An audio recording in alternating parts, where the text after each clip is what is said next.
Howdy, folks. Welcome back to Whims of the Creator. I am J3 Puffin, joined today by hosts Blank Onbakuwa. and Kaze. Hello. And we are looking at Phase Connect Blue. We had a minor technical issue. They've seen 3 cards. We're not going to delete the readings they already had. We'll just, slide through these. It's fun. First up, we have this very blue bear, Fujikura Uruka. She's a 1/0 4500. Pay 1, put a card from hand to clock when she is placed on stage. If you do, check top 6 for up to 2 copies of Phase Connect or Phase Connect traded characters. Grab them, throw the rest away as is your want. This is the Jolene level 0 from the Stone Ocean Premium Booster. Just made a 1/0 just so that it's a little bit safer than the alternative. Card okay. Power line small. Being level 1's a little weird, but it's not like you're gonna dirty clock yourself with this unless you really are struggling and have to put a climax from your hand into your clock. Yeah, it generally feels better in 1k1 routes or decks that have like a little bit more power pump, and then also just doesn't feel as good with like either standby or stock souls because you're not going to be hitting power lines. But it is fairly useful in a lot of the rainbow style decks where you're going to be trying to get multiple colors to clock and or different zones. So it can be useful in that sense, but generally there's some other options that you prefer to play in the set. But this is it's a decent card. It's not absolutely awful, but there are better options. Yeah, I'm remembering now that I did actually put it as a 1/0 to intentionally leave it as like you had to have some sort of investment in blue. Like that actually was like an intentional design decision. I'm remembering now because I was actually showing a little bit of like concern for balance across things. But now looking at it, it's like, this is probably actually fine as like either a 0 or as a 1/0 that's like ignores color or has a little bit of power or something. I'm interested. I like the power line's not great for it, but I feel like this card would actually be really good in standby because of the mill potential. Milling 6 with a clock is like pretty nice. Yeah, like that's kind of why I had the experience. I like the power line was the issue, like the lackluster portion of it, but the mill 6 was the better element of it. All right. Next up. All right, so we got live for performance Fujikura Uruka, and she is essentially the clean cut from Eurocamp. If you have 2 or less stock, you have an extra 1500 power for this character who is 2k base, so sitting at 3500, and has the clean cut ability when your when her battle opponent becomes reversed. Choose one of your face connect characters, rest it, and put it to the backstage. Open position. Solid profile. It's very good. Not much to say. Super good to plus. Guys, it's a clean cut that doesn't mind going first. I cannot undervalue how awesome that is. It is just nice to have. You're plussing 0, Love also this be card. plussing 0. Like some of the clean cuts I've played is like, all right, you do the rem or the shiki thing where you check, and if it's a character, you get power. If I play that turn 1, going first, I don't get anything because next turn I'm just 2k. I'm a 2k like shitter. Yeah, that is a little rough. No lie. Yeah. So a reminder that I need to talk about these characters. This is one of the founders of the Face Connect group, one of the first 7. A generation that initially was like, "Hang on, is this like a scam or something? What do you mean this? What do you mean? What is this Face Connect thing that's happening?" She is a blue bear, like that is literally what creature she is. There's some weird stuff she has done with what that means because it's not a real thing. She has had some fun with it. She is a certified, definitely not a lesbian lesmaxer. She and Leah are a very fun pair together. You get a lot of just nonsense with the 2 of them. And she is also a like super good violinist. I feel like if I hadn't gotten in on like listening to like Sheena talk about random stuff, I probably would have ended up coming to Face Connect just to hear some of her music stuff because she's very good. Okay, you did not mention this the first time we recorded this. Yeah. Little, it's time for blank lore. Low key, love the violin. Like low key, adore the violin. I might actually have to go watch something of Phase Connect now. Oh That's yeah. crazy. Yeah, no, this is like a very fun group to just have as like, I think most of us, like all of us here are primarily experienced with like Hololive, and some indies, but like, no, legit as like another company to check out. Face Connect's absolutely up there. Alright. You're gonna be a Hanukkah fan if you get into Bangering. Well, I've looked into a few times. I've even seen. I think I saw Morphonica in concert live. Oh wow. It was part of like the Weisschwartz 15th anniversary concert. They also had the girl who does the No Game No Life intro and Steins Gate, and they had a lot of performers there. It was dope. I'm jelly. One of the D4 DJ groups also was there. Oh wow. It was pretty sick. I have the promo card they released to it, and everybody thought at the time that it was going to be a universal climax swap, one you could just put in any deck, but no, it's only for the Shioko deck. Oh. Yeah. It's so unfortunate because they would only give it out there, so then you could make like hella bank off of it if you got. Yeah. Holy shit. Except I would want to put it in a deck, so I wouldn't even sell. But Yeah, man, I get that. I've actually built like a Shioko deck in the sim. I've played it on fucking stream at one point on Weiss and Chill's channel. That, I think I might have won that game. that's hilarious. Yeah, it's not a functional deck, but you know you do what you gotta do. What is totally Good functional? card game trait. Yeah, what is totally functional is this next card though. All right, we have the Beach Bear, Fujikura Uruka. This is experience. If your level has a red and a green card, you may pay cost, which is pay one, ditch one, and you can heal. This version is a 3k backup, unlike the Azure Lane 2 one they printed, which is a 2500, or the JoJo's one, which is a 1-1 and is a 2k backup.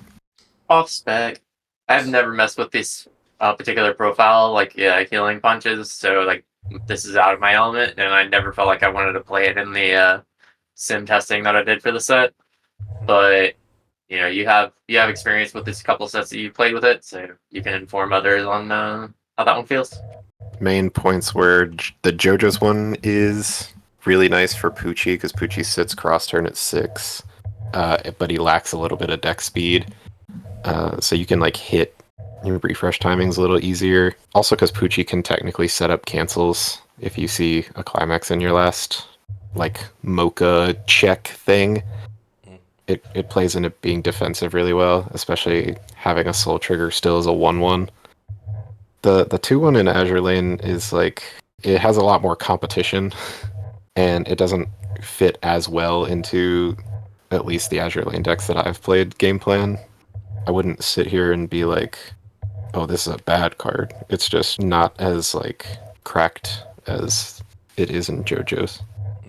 Would you rather this or like a Neg 1 Soul?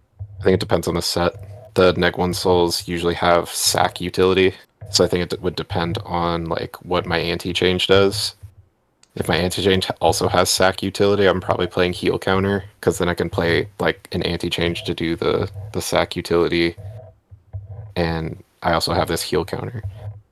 But if it doesn't, and it's like a discard 2, or the pay 1 discard 2 that it is in this set, I'm probably considering a little bit more which one I want. Yeah, I guess it ultimately also depends on which routing you're going with in the deck. If you have like early play heals, or if you're like just kind of swimming in a bunch of defensive counters and utilizing your resources for like Kaleido or other things like that. So it kind of depends on which build you're going, I guess. Yeah, I brought this up the first time, but Azure Lane 2 also just has a burn counter, and that's really funny, because if your opponent's top end like doesn't heal and they somehow Live Enterprise, or if I'm playing it, New Jersey, plus Unicorn. You could go two different ways with it, right? Like if you're playing the heal counter and you're playing a healing finisher, you could heal like finisher, finisher, finisher. Unicorn also is a burn one, heal one. And then if you have the stock for it anyway, you could then play, oh, I want to heal again, and you just got 5 heals over the course of a turn. Or you the burn counter, so you got finisher, finisher, finisher, burn one, heal one from Unicorn, and then another burn one from the burn counter. It has more competition in that set for sure. I still think it's not bad. And I mean, this set has so much stock generation, you might as well just like randomly heal as you're playing your backup. Yeah. Might as well. You get a 3k backup, and I mean, red and green in level, like, there's the kind of cross synergy between, like, there's, like, yellow cards, maybe, yeah, in this set, and I think also definitely in set 2, that want the red and the green both, specifically. So you merge that with the fact that this is just a backup, so you don't necessarily have to be running blue in that set, in that list, and still get the benefit of being able to run this. It's like, yeah, it feels pretty nice. The vampire is a 2500 backup, but sits at 3k power. And I remember that the baseline for a 213k is 2500 on vanilla text. So this being at 1500 because that on backup ability is like a 1k ability. So this is actually on spec, I'm pretty sure. I mean, it might be on spec, but I'm more talking about like stop making these things variants. Just make the counter. Well, just make the counter. I didn't know that Azure Lane 2 had this, so but then I would also have to mess around with rarities again, and god, like this is her rare, and I'm comfortable leaving it at that. Yeah, the Azure Lane one's a common. Yeah, it's like we give it 500 power, and make it. We change the condition. It's a treat. It's fine. I think it's generally good to have options in sets, and so like having like either an exalt or a heal counter or burn counter, refresh counter, anti-change, like having all options or having a variety of options depending on how your set functions. I think having a profile like this is solid, be it a little potentially off spec or on spec depending on your perspective. I think that generally this card's fine.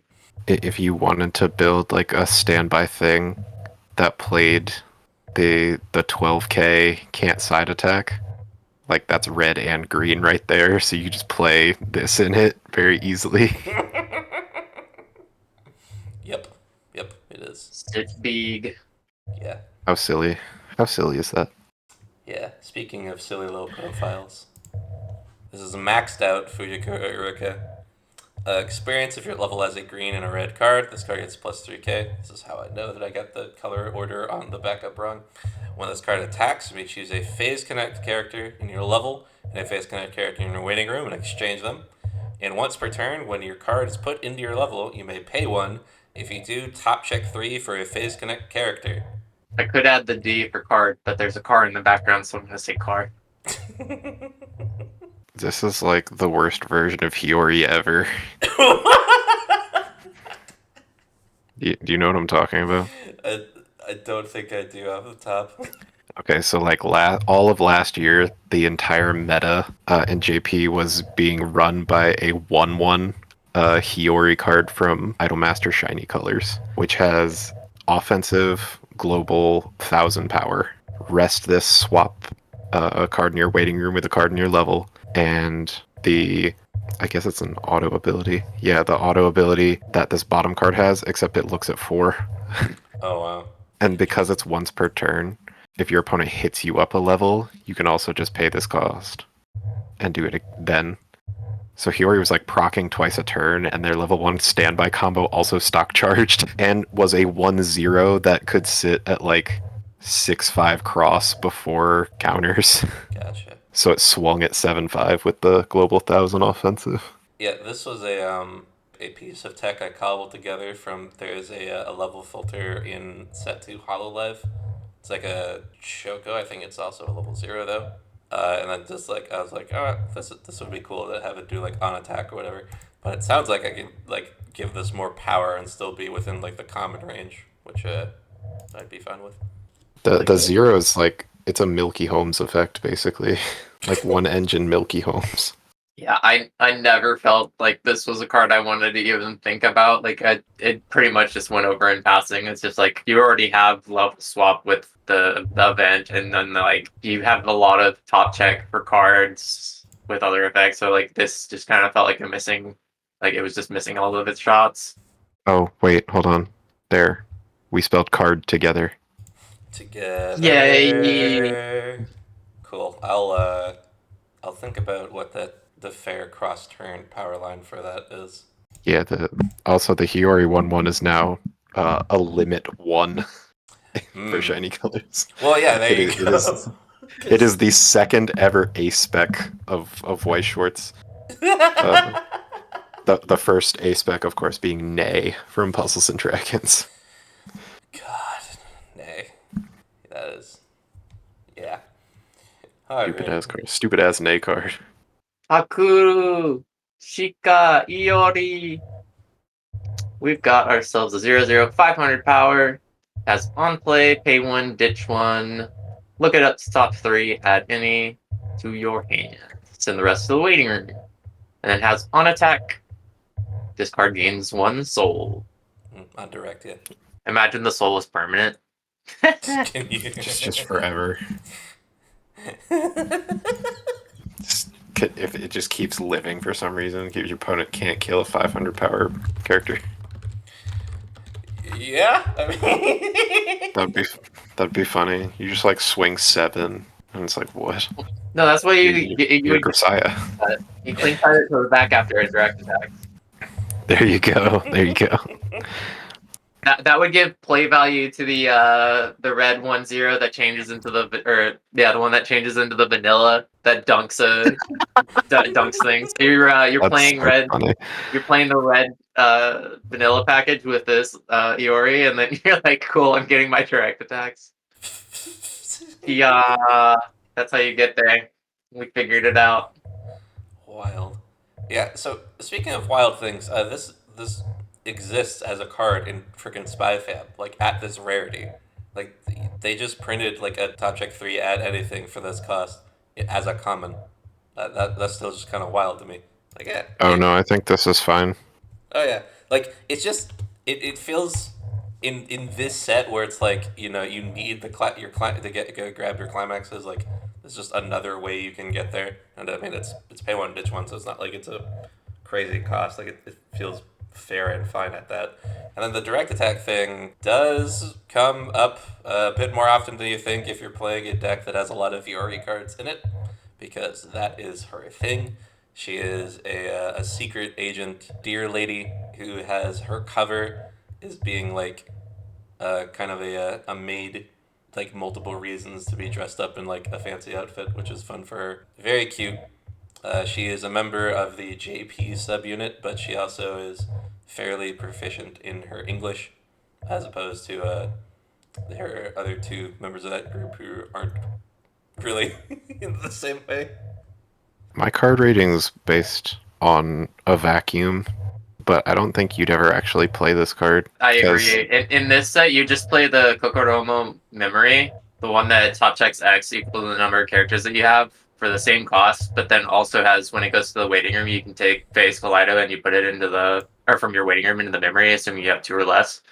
And you just typically would be playing that in most builds because of how strong Phase Kaleido is.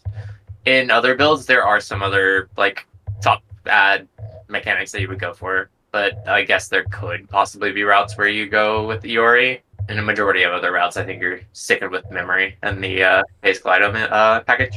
That's fair. Well, so even if you don't play Phase Kaleido, he reprinted the Fern card in this set, which is way more useful than this direct attack soul thing. Right, yeah. True. That too. Especially because the Fern one procs on play and on death. Like there's no reason to run this card, but like in a vacuum, this card's fine. True. Agreed. Outside of her being a cutie, it looks like.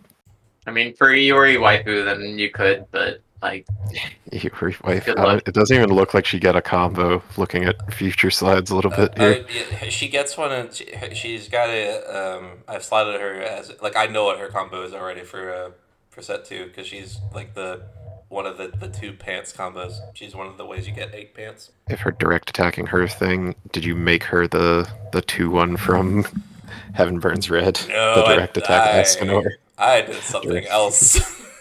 Oh, I'm terrified. Okay. Anyway. Speaking of things that may be a little bit terrifying. I forgot this was in the set. Yeah, dude, did you really? Yeah, this I love this pair of cards. I think it is blank for the level 3 and me for the brainstorm. Nah, I'm reading both. Get out of here. That works for me. Alright, so we have Sei Hakushika Iori. This is a 2 or less early play that heals. And if you sacrifice this brainstorm we're about to talk about, you can play it with 0 cost. I can't believe he's doing this. Made with love, Hakushika Iori. Wordplay. Made. Yeah, we love made with love. When your character direct attacks, choose one character in your opponent's center stage, and that character gets -1k. And brainstorm. This is salvage. Salvage brainstorm with vanilla text. Let's go. Oh my god. The brainstorm on its own is already like game. I'm on board. But then also you just get free heals in a deck that has so much stock generation already, and then you don't even have to use your stock to do this heal. What are we doing, guys? What are we doing? Yeah, in hindsight, you may not need that cost reduction after all, but it's really funny that you get to do this. How do I rank Rio? Yeah, how do you feel about Rio? Less sucks, and it doesn't swing as big as other early plays, but also like free. It's a free heal. Yeah, it's free 99. I think I'm still going here though, because it's not like my favorite early play ever.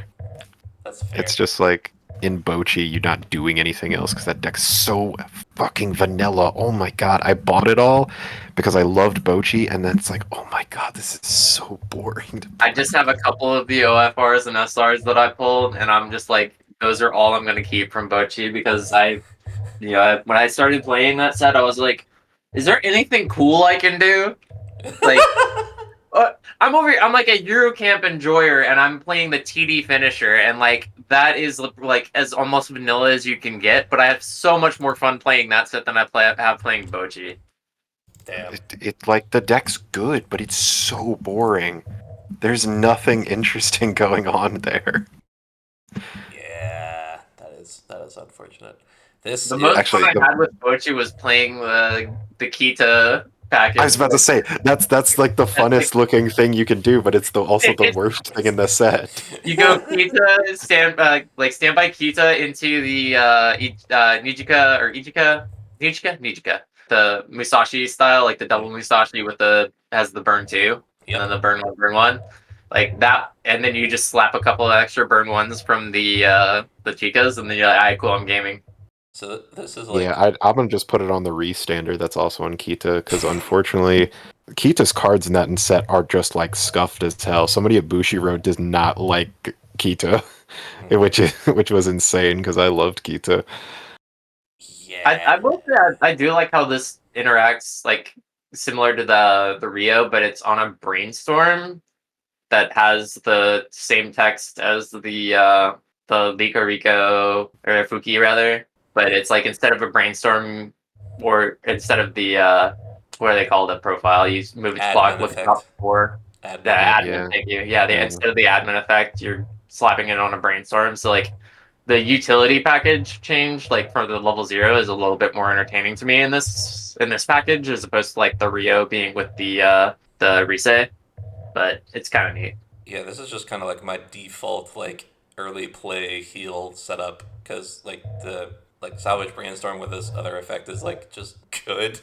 Like a salvage brainstorm is just most people's favorite brainstorm, and the other option for the salvage is playing the Remelia, which is fine if I'm going to use the combo, but if I'm not going to use the combo, I'm just going to use this. And if I'm doing that, I might as well slide in the Ioris, especially because this set has a way to, like, a couple of ways actually, just get you to free fresh so that 2 or less condition is easier. It's not like the freest free fresh in the world. We don't have like crony profile, but we do have the 1/1 Origins event, which is already, Iori coded because she's in that gen, and also the free fresh backup. So you can like free fresh backup, like on the second or third swing your opponent does, reset to 2 or less climaxes in waiting room, and then be able to just heal for free off of the brainstorm that you have an extra copy of on board or in hand, and go from there.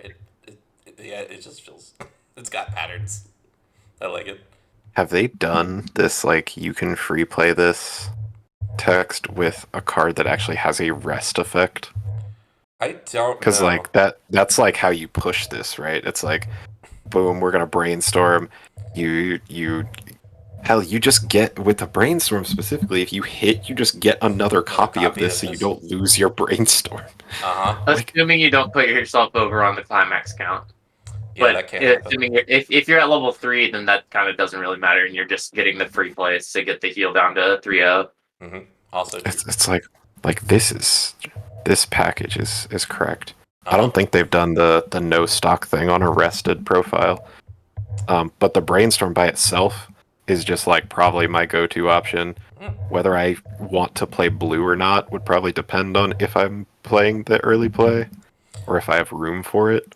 The brainstorm's like super crack because the Fuki profile, or for the minus power thing, was like, oh, this is cute, this is cool, but also like you never wanted it to stay on stage really, unless you're just like, I need an attacker and I'm gonna JC it back.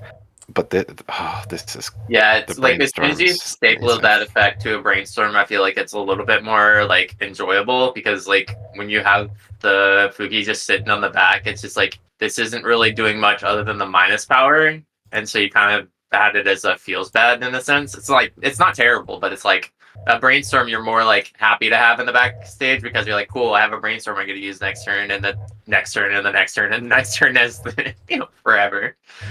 And then you just get the minus power benefit periodically throughout the game, which is more often than not going to be first couple of turns, but sometimes it rears its ugly head in the late game too.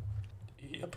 Dude, wait, the brainstorm's an uncommon? Oh my god. Yeah, because they printed the Fuki as like a common, so I was like, well, I mean, salvage brainstorm. Yeah, this is probably printable at uncommon. It'd be fine. Because it's fucking double rare. They just do not understand how good admin effect is, because they keep putting it at like the lower rarity. Like they printed like both of that and the original are like commons in their set. It's like, what are we doing? But we take a little bit of advantage of that. This brainstorm's a double rare, dude. Like, get the fuck out of here. F out of here, bro. Lol. All right. Actually, wait a minute. Did she even get a double rare? No, because she gets one next set. Brainstorm. No, she gets the next set. No, this brainstorm. She gets her pants next set. Wait, hold on. Let me I don't want her wearing pants. I don't think she is wearing pants in the pants. Good. Let me hold on. I mean, she's got leggings because she's got the maid outfit on. I mean, I'm just messing around. I don't actually care. But yeah, it is a double rare. But this brainstorm's a double rare, bro. There ain't no way they're printed that and making.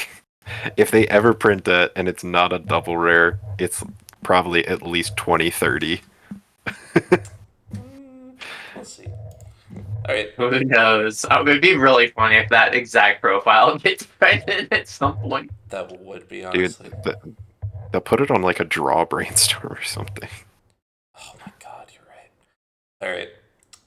Last of Iori's cards is Lost in Blue, Hakushika Iori. When she's placed on stage, you have another face connect character. She has 2k power, so she'll be 6/5 for the turn. And on attack, you can pitch one card to bounce one of your other Phase Connect characters back to your hand. Gets a C for cool. I'm sure you could make like decent use out of this in some way by spamming something. I'm not entirely sure what it would be in this set. Like I don't have anything that immediately pops out, but I kind of prefer the bottom deck bomb, the level 1 bottom deck bomb profile in Liga Rico, the promo, Takina, a little bit more. Like it has the on attack, ditch one, bounce one of your characters back to your hand, but then when it's battle opponent becomes reversed, you can, if it's level 1 or lower, you can put it to the bottom of the deck. I kind of prefer that just because in some situations it's like you get the extra damage on your third lane, like by bottom decking their level 1s and stuff. It's not the most consistent, but I kind of prefer that a little bit more than this. But being able to recycle some of your plussing engines, like the Loki package and stuff like that, can be kind of interesting with this one. But it's like you don't have to. You can just like loop 2 Lokis and then you're chilling there. But it is what it is. Yeah. it just feels like a card you could use, but like you're using up a deck slot for it instead of just like, I don't know, salvaging the card with a Brainstorm or the Loki. All right. Next up, God. Maybe Utatane. one of the cutest creatures on God's green earth. Yeah, Utatane Nasa. I assume that is how she is pronounced. So we've got a 1/0 with shift, 2500 power, and then when this card is placed on the stage from your hand, you may choose one of your other characters with Utanane Nasa in its name and stand it. So it's similar to the Fern and Freerin package, I would assume. Right? Right! That's where I got the effect, at least, yeah. And has the shift ability at 0. If it's top of your clock, you can swap it with a card in your hand. Or is it, sorry, blue card in your hand. And then has a act ability of putting a climax from your hand to the waiting room, resting this card, choosing one of your Phase Connect characters in your waiting room, and returning it to your hand. So you can kind of loop a couple of these to get some filter with your climaxes. Yeah, this is not the card you'd usually be standing if you're standing a NASA with it, and obviously this card suffers from this part of the set not having pants access, and actually if you're probably playing a high NASA count, you're playing a stock soul instead of one of those slots anyway. But it's I don't know, it's a cute little utility effect. She has shift because Nasa is a sleepy little dragon in lore. I think in real life she's actually maybe not quite as sleepy as her lore would have you believe. But she's just this adorable little dragon creature, and being sleepy, having alarm set, having shift to get the clock icon in there, it just kind of felt right. It's okay, so instead of giving her actual alarm abilities, we just gave her shift instead. Yeah, at least this one is a shift. I think the other one's an alarm. I guess this makes my second favorite NASA in anime. Let's go. Understandable. Oh yeah, she's a space dragon specifically, I should point out. Not just like a dragon. This functions with the other cards, but doesn't spark that I want to do this interaction all the time just because you're putting something so weak on board that doesn't do much else. But we'll get to that soon. I just feel like I'm just going to rate it the same as the last card. Like, I don't know why you'd play it, but it's probably fine. I will give a crisp internet high five for anybody who can guess my favorite anime NASA.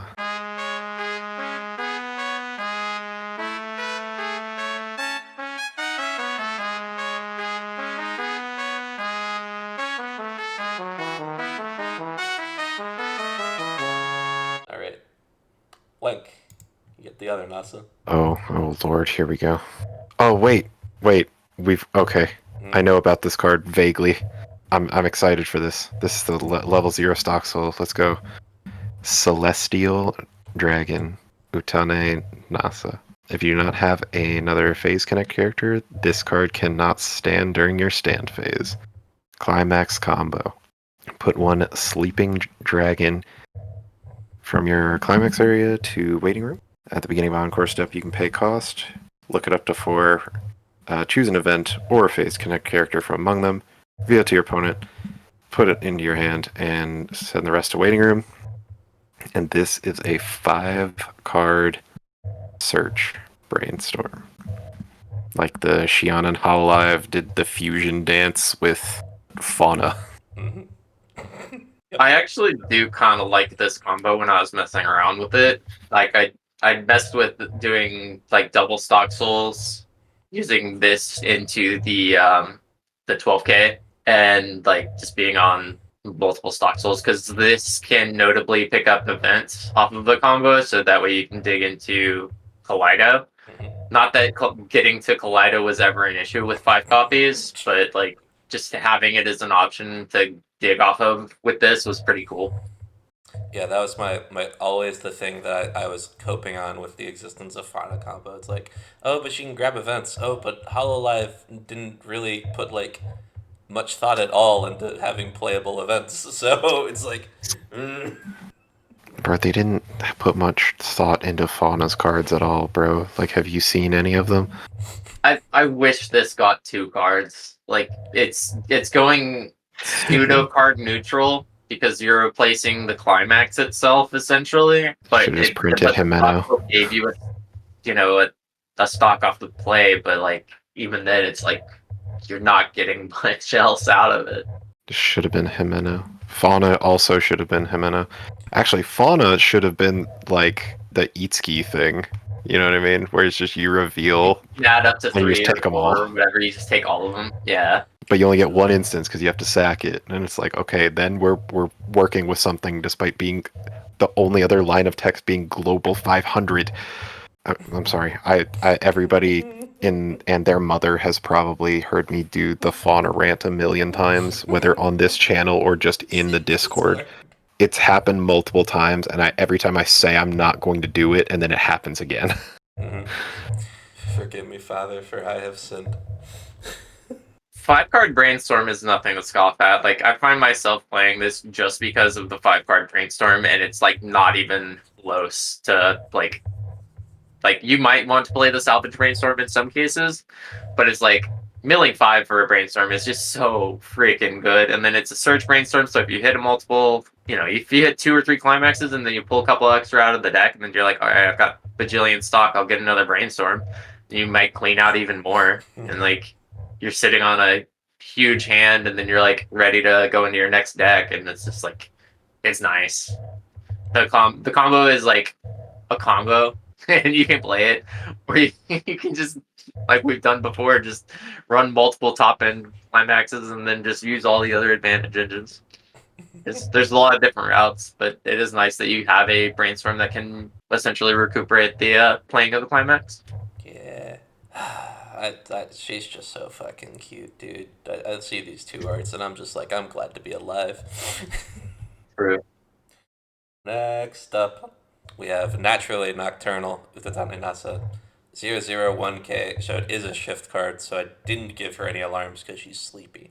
But I gave her the clock thing because she's sleepy. I see. Alright. Okay. So when this card is placed on the stage from your hand, mill the top 2 cards of your deck. If all of those cards are phase origins or phase connect characters, choose a level 3 or lower character in your opponent's backstage. That character cannot stand during your opponent's deck stand phase. Very, very niche utility card. It has shift, so you can grab it when you need it. If you don't, you let her go to clock and she's fine. Anti-standby in a sense, but it's on a coin flip. It's actually not even just an anti-standby thing, though. But yeah, it can stop brainstorms and stuff too. But I was just like, standby is the one that comes to mind the majority of the time. Well, for the thing is, the standby ones will say, hey, if it's higher level than your opponent's current level, you don't even need to hit a mill thing. They'll just say, boom, that can't stand next turn. I think Slime has one of those that's on like a drop search. It's like set 1, I think, which I thought was kind of dope.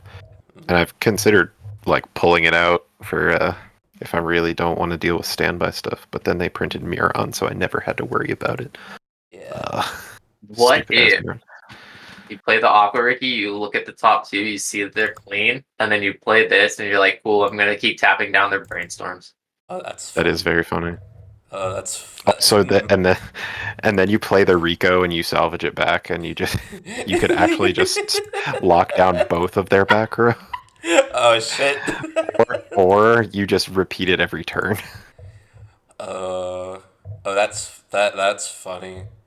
I don't even know if this is worth running still, but like it's not as bad as I first thought it was because it isn't locked to higher level stuff Yeah. than what your opponent's current level is. Yeah, I was nervous about giving this extra utility as just like a card, because like throwing like the drop search on it would actually be like a thing that you could maybe do, but I I mean, think do you have it's the fine. budget for it? But I think I think I don't think you should. yeah, I think it's fine as it is. As just like just that you just have these like cards floating around to like common and uncommon. They're like weird thing. You may or may not need it, but you have enough of them in your bulk that if you end up wanting to run it, it's gonna be there. Alright. A nice thing about having shift in this is that you can shift like the phase origin event to the top of your clock. Yes.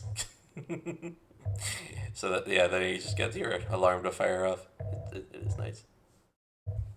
Alrighty, our last dragon. Gift to the world. Right, so we've got a 4K that has the ability when it becomes reversed, your opponent reveals top 3 cards of their deck, chooses one event of among them, and puts it into their hand, and puts the rest into the waiting room. So this is I know this it's like downside. it's I don't pseudo remember. event reset for the opponent. Well, it's an event reset for the opponent when this gets worked, and it's oversized. Mm-hmm. Yeah, you do know this drawback. They put it on a dragon in free run, the dragon that they fight in free run, but it's level 1. And so I was like, I'll put this on a level 0. Okay, for a common and a 4K, this isn't the worst ever. Imagine this It's is true. Yeah, they don't like you're discount. against Bang Dream. This is your last shitter that you're able to put on the board, and then you're at level 2, and then you swing into them, and then it gets reversed, and then they dig 3, they find buns, and then they get the 3 buns, stock swap you 10, and you take like you had 6 climaxes in your deck or some shit, and then you just get fucking stock swapped because you gave them that shit by fucking taking this into their board. What if you have to? Okay, all right. What if you field this? You need to attack with this first on your finisher turn to like do stuff. You swing, it gets reversed. You mill 3, and you're playing into Konosuba, and they get foreclosure off of it, and then you can't do the rest of your finisher turn because you don't have stock for the rest of the finisher turn. Oh my god. There's so a many, lot of funny shit. There's so many do. funny things. You crash in with this, and then you give the tap counter for like any of the 9 million sets that have tap counter on event. Oh, yeah, Grisaya or Mm-hmm. Grisaya or like Persona or Oh my god, the yes, give Persona matchup in Nikkei has one too. the Nikkei one's brutal. That one costs 0 stock. Oh shit. You have to send a specific character to memory Right. that's on stage, but it could be the card that reversed this card to then get the event, then you sack it, you didn't lose any lanes, and then you GG's. Yeah. Okay, this is all really funny. Also, you play this into Kami-sama, and they're like thanking you. They're like, "Oh my god, you're such a friend. You're such a bro. I needed deck speed. Oh hey, a free event. It's because it's not even event Rize. It is just give them the event." Yeah, and also they control the mill. I'm pretty like your opponent reveals up to 3. They get to decide the mill count. If it was like you got to control how much they milled, and then your opponent got to like grab up to an event. Like if you could just force mill your opponent 3 on reverse, and then if they see an event they get it, like that would maybe have some merit. But because they have control over the mill, it's like Although admittedly, like there's still plenty of decks that don't play events. Yeah, so I'm still like just mill 0 here. and be like, I think.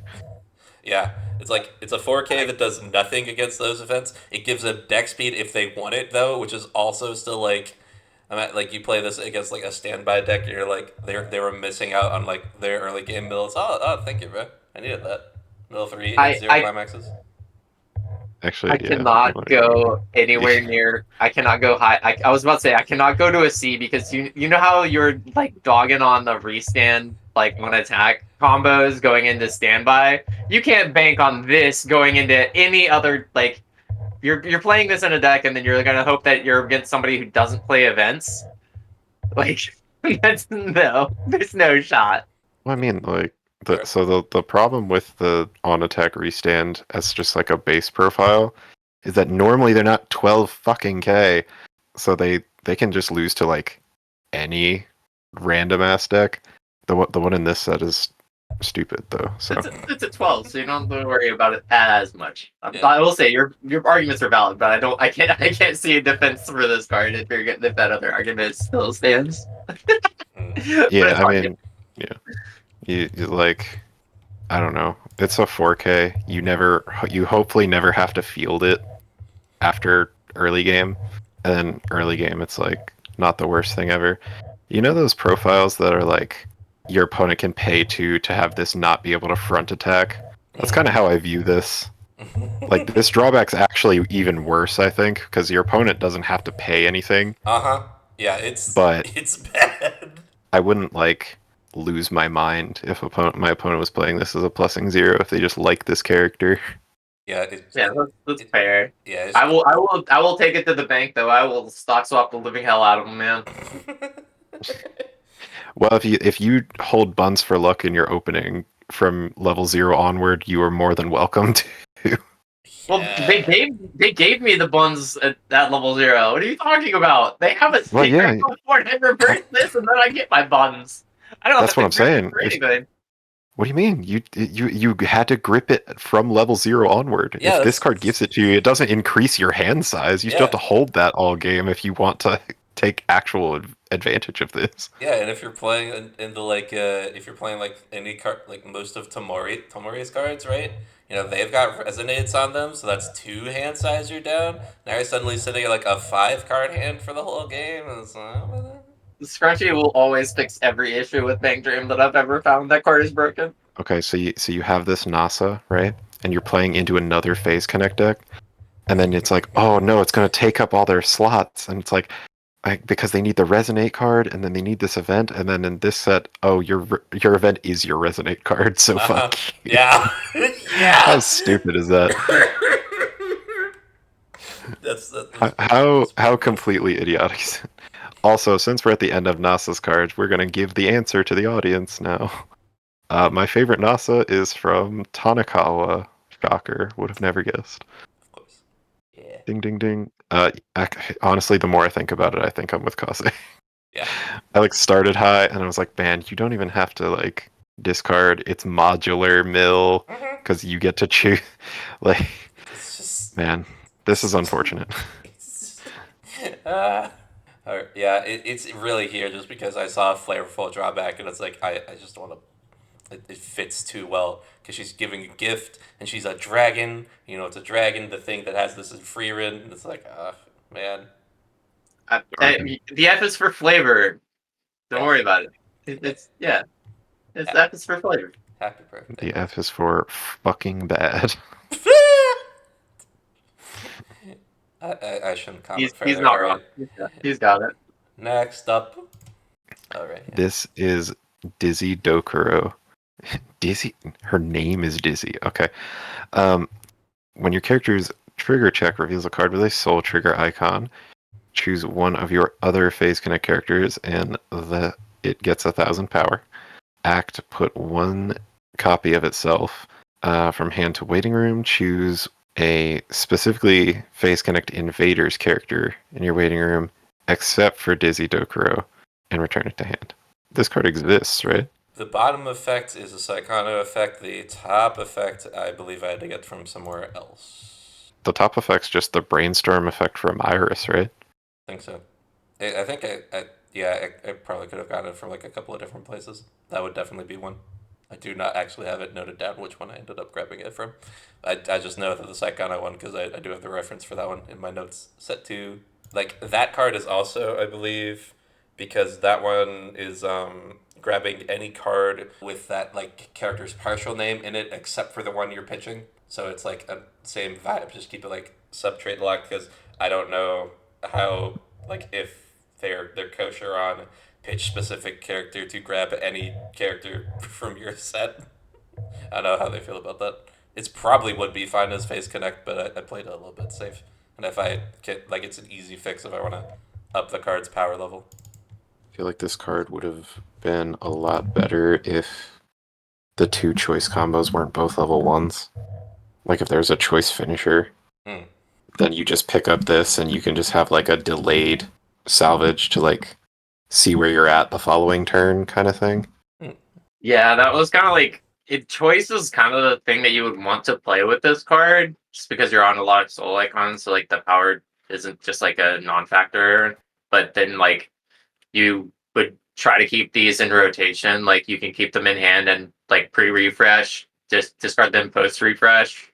But like the fact that the invaders are not in every route that you would want to go with yellow, it's kind of like it's like this card is so close to being something that you would want to do, but it's like it's just not there. In choice, even if you like say you don't want to go for putting this down, it's just another soul trigger itself to like shove into stock. Yeah. Yep. Yeah, I'll think about just making a generic trade and seeing how that plays out. Set 2 does actually get like a choice finisher. She can play 8 choice along with the other soul stuff kind of floating around, so it would be interesting to see how that ends up. Knowing Like, an 8 you've got choice the deck Lumi, exists, I but you think I'm gonna don't go have here. any. I was gonna say, like, you have Lumi and then you have some other package that you can go, but it like when you're going into either of the other packages, there's better things to do that this doesn't really like accentuate them per se. Like it's so close, but it doesn't facilitate enough because you're gonna want to slot 4 of this so you have utility from that second, like the bottom text. Well, we'll check this out with generic trade then. Even if you don't go to like 4, you do it like the how Spy Family plays the Becky card.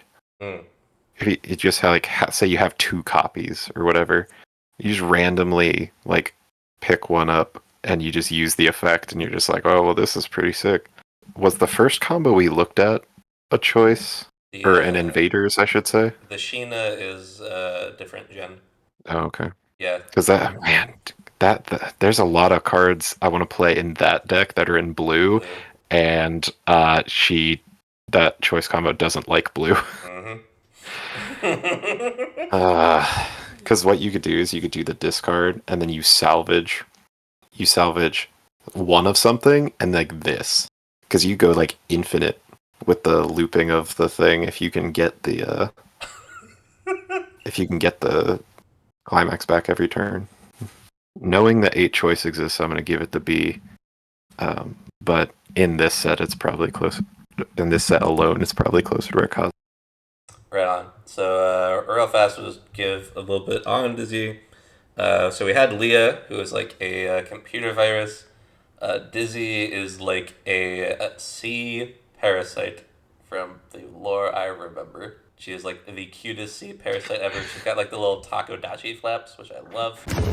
She used to be like a manager. Like she used to actually work as a VTuber manager. And then she ended up a member of like the Phase Connect Invader group, which is like, you know, their outside talent group, which is funny because like she streamed it for a little bit as someone, I think, and then they were like, hey, you want to be like just like a talent, and I have no idea if she's still doing like manager stuff on the side or whatever. They're kind of news reader because they have this program where they just talk about like, hey, here's Phase Connect stuff that's happening, stream highlights or news and whatnot. So she was like their main anchor for that program. She is the cutest sea parasite I've ever seen. I agree. And I'm a marine biology nerd, so I actually have seen a lot of sea parasites. The benefits of being a marine biologist. Oh my god, Dokuro. Dude, I want to cosplay that so much. Like the Jotaro is like nerfed so harshly in part 4, but his drip is so strong good. In part 4. The dolphins go hard, dude. The dolphins go hard. Oh my god. I love JoJo's. Can we get part 4 and part 7 released at the same time? And then that you do those as premium boosters, and then you do set part 1, part 2 as like a full booster. Ooh, I like that. Yeah, because they wouldn't be running around stand as dandies, or they'd be their own thing. Yeah, I agree. That would be cool. Part 7 just got announced. I'm very excited. Oh yeah. Wild Wild West JoJo's. Alrighty.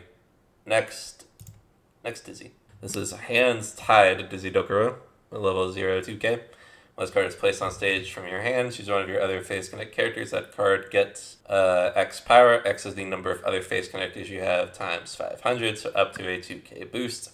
As an act, you can pitch a card from your hand, put this card into your waiting room as long as you have another Phase Connect character.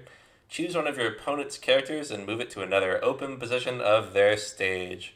As you can see in the art, she's got a little bit of a bondage vibe. You can kind of see it just. She's just straight up wearing shibari there.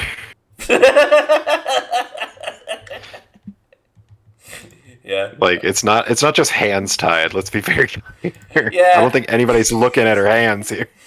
Yeah. No, she's These effects are very synergistic with each other, which I like because the power is like on play of this card, and then you like pump the thing that's gonna kill the thing you dragged up. This card's real good. Yeah, I was about to say, especially because like even when you don't have grappling hook, sometimes you just want some power. You know, I don't know how I definitely slot this in the restand route. It is a very good enabler. Ooh, yeah, you don't overswing with your restand either. That's kind of hot. You can do a couple of things. So like if they have like assists in the back range and you want to like modulate your soul or whatever, like they have level 1 to level 2, you yoink up, and then you're able to like side and then front, and then you can get the on reverse effects. Or if you're like really needing to hit like a slightly higher power range than like the 1400 or like 16K or whatever, like you can push a little bit more with this, depending on the matchup, which is really fun. You have to run Tenma into Aki Rosenthal. And it's like... Nah, you just run into the Reinhardt and ReZero at the bodyguard at 20K. You run into Godzilla, who's also bodyguard 20K. Oh god, you're right.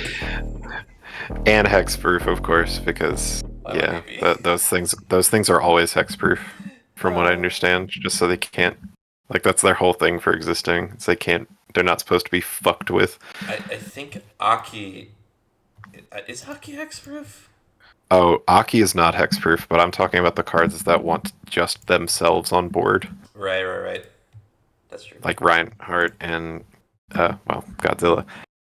Godzilla might actually be the worst matchup for the restander because A, it's really big, has bodyguard, and even if like they try to do encore stuff, the combo is just send 2 characters to clock and burn 5 twice.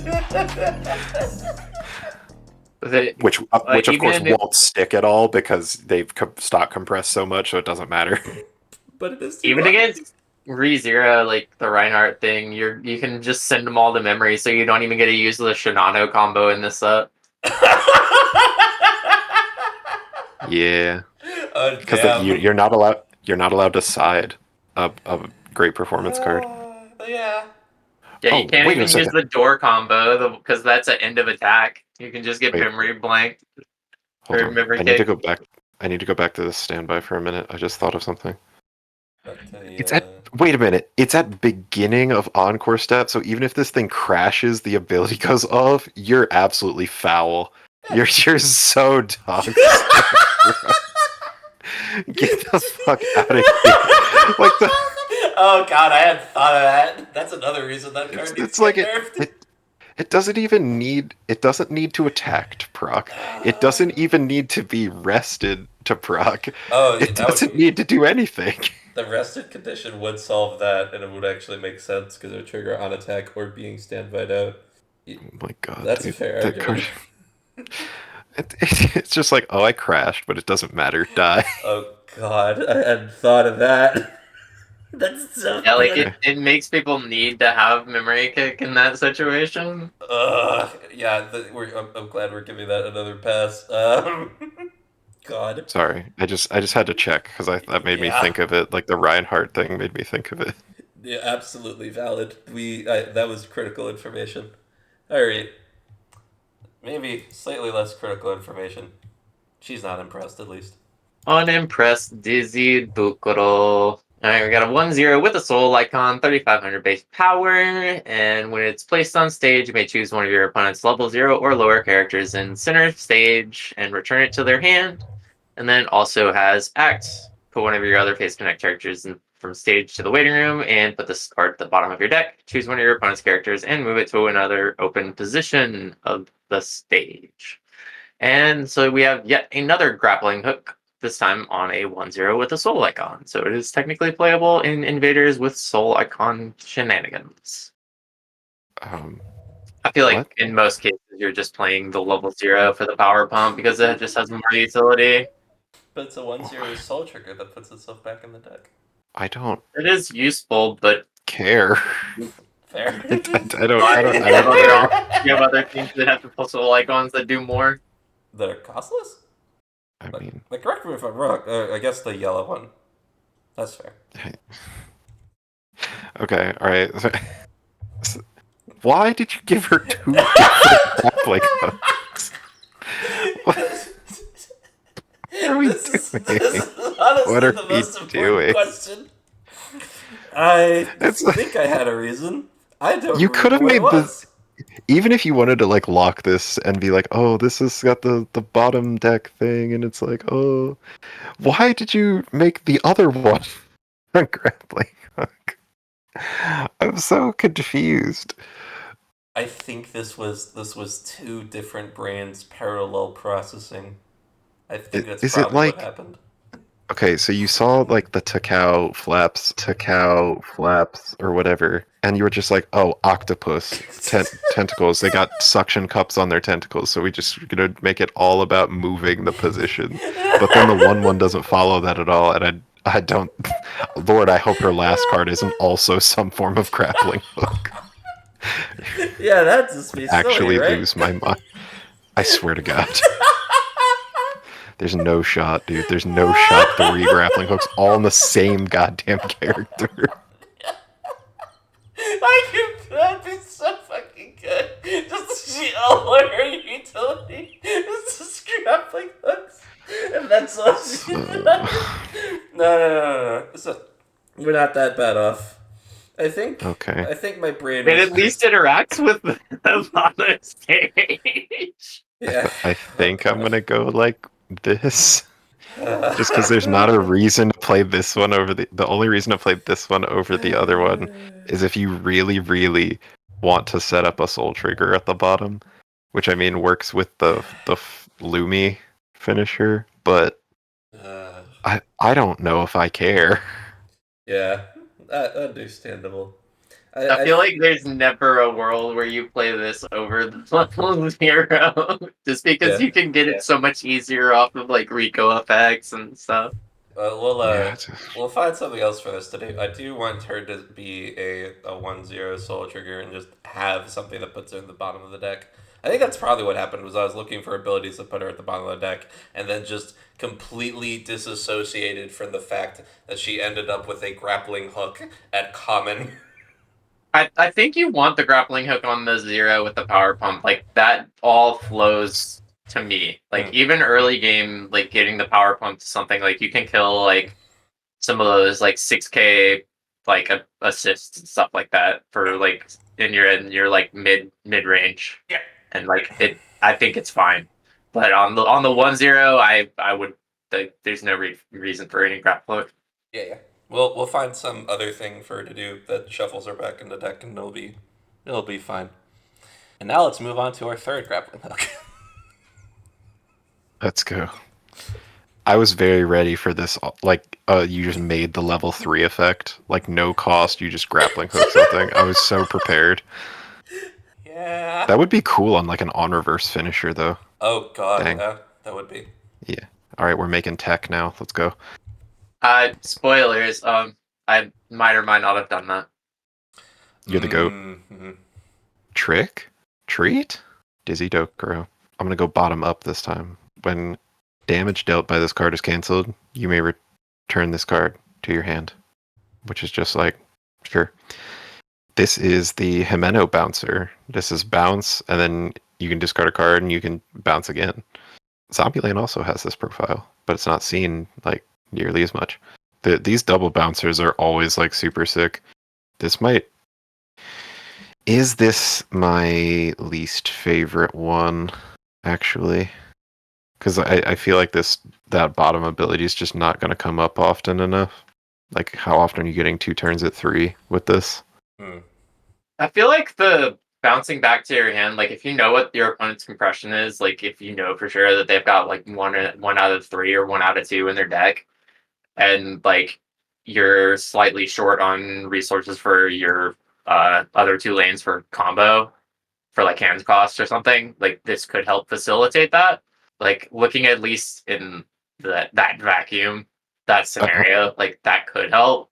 But yeah, it's like ideally it's you want it bounced back to your hand so you can just play it again. It's not great, but Like, the double bounce is just good. Like I utilize the double bounce in the Oshinoko with the I think it was the Kana, yeah, in yellow. so good. So good. Yeah, that card's It wild. plays for 1 stock, dude. Double bounce 1 stock is insane. Oh wow. Let's see. There's the Himeno, of course, which they also printed in, as a promo in Love Live Niji, which is just like, uh-oh. I'm sorry, I didn't realize. I did not realize that we were printing promos that were going to be $50 again. Link Karibo. And then you have like what I think is one of the most interesting ones, which is in Azure Set 1. That double bounce, you don't actually have to discard at all, but you need experience 8. Oh yeah. So and then has a free, you mean? Yeah, it's basically free, especially because that set has so many different ways to like do the level bullshit. Like they have 2 different clean Rickies, or at least 2 different clean Rickies. I think the spawn one is also, and some other stuff. It sits at 10-5 hand on core if you also have experience 8, and has on direct attack pay 1, pitch 1, burn 1. The card is so dope. Right. Yeah. And I understand that this is a common, and double bounce on a common is also like really good still. But man, I think this is so far my least favorite of the double bounce cards. That is fair. But oddly enough, is still playable. Yeah. I mean, double bounce is nuts. Double bounce is insane. So yes. Yeah, because like it's not like you're not forced to do like any amount of them if you don't want to, right? Like you can just like, I mean, you get 1 for free.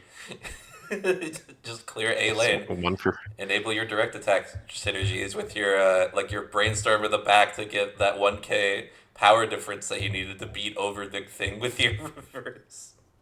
Which matters actually. Like all this is kind of relevant because we do have the next member in Invaders that we're gonna start on does have some reverse things to do. We're starting with this one though. I'm not gonna make anyone spend time on this card. Thank you. That was going to be my card. This is what you use in standby, though. This is Jelly Hoshiumi. We just gave her absolute pack follow for this first card. I'm sorry, it needs to be different.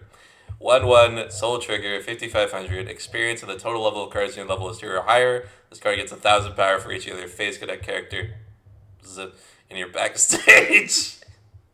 I mean, yeah, I think Kaze is correct. I think this is the 1/1 that you would play in standby. It sits like 500 higher than the others, so like there is that, but it's like the experience isn't a non-factor. I almost feel like within this set, I would rather have a color experience requirement for this as opposed to the level requirement just for flavor. I couldn't justify that with Invaders because blue and yellow, like just those two, they only have the 2 color, and experience color condition for me is like messing around with triple. This is a 1/1 standby target with a soul trigger, which makes it like actively better than like a decent amount of 1/1 targets. Oh, wow. Like yes, it doesn't have hand on core, but this is good. Wait, you're telling me this is fine? Like Kaze said, 7/5 is the important number. Like if you can get bigger than that, that's awesome. but this is just like a 7/5, and this one has a soul trigger, making the rest of your game easier to push damage with. Then, Fair enough. like, I have Congratulations. no actual experience for it, but if you want a 1/1, which there's no like level 1 combo with the standby stuff, so this would be your level 1 game, quote unquote, if you built 8 standby. Oh god. I mean, you have the fake ones that sit at 6K that gets the top 2 sniff with the standby and climax area and stuff. So it's like you have those, but it's like you much more want like that better power range. Holy shit. So in Blue Archive, there's a standby combo that's a 1/1, and it's like on attack, reveal top if its character at hand, which is like, okay, sure, whatever. Its major flaw is that yes, it has hand on core, but because it doesn't gain any power, it's just a 6K, and technically some decks still run it just because there's a 6 standby 2 choice list, which is like Yep. really sick and I want to play with. But I don't have a list and I don't have the cards right now. But you're not happy about playing it, I'll put it that way. Mm-hmm. Yeah, you really miss out on having the power. That is so funny to me. I was sure this was like the most dead card in the set, but no, we've actually have seen significantly worse off cards, at least based off y'all's evaluations. I think I was also just turbo focused on this being invaders. Wasn't even thinking about this being a standby card in the same way. And just thinking like, well, I guess like if you're gonna do something with it, you could put it in standby, but huh. Well, I mean, honestly, if this is like if we're starting off with like this card that I thought was gonna be like nothing, and then like looking at the rest of her cards, I think she's doing pretty well for herself. So He's doing good. yeah, Jelly's doing fine. Jelly is a space princess. She's got her little alien headband. She looks like she'd be called that because she's like jellyfish coated, but nah, she's an alien. Very cute. Except she also has this. She's kind of got the same thing as Pippa, where it's like her model is super cute, and she has like like cute sides to her, but also she is just like an absolute like gamer gremlin creature, behavior wise. It's so weird because I mean, I don't know if it's just this specific art or what, because she looks like she's like fucking 6 years old.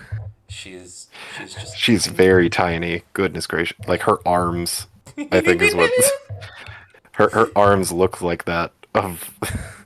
She's very small. She is small. She's very small. Like her hair is massive though. Mm-hmm. Yeah, she's got the drill tails, the quadruple drill tails. Other important note is that those are programmer socks because she is in fact a programmer. Okay. Anyone with a programming interest. Alright, moving swiftly along. Alright, invading your mind, Jelly, Hoshiumi. She's got a climax combo with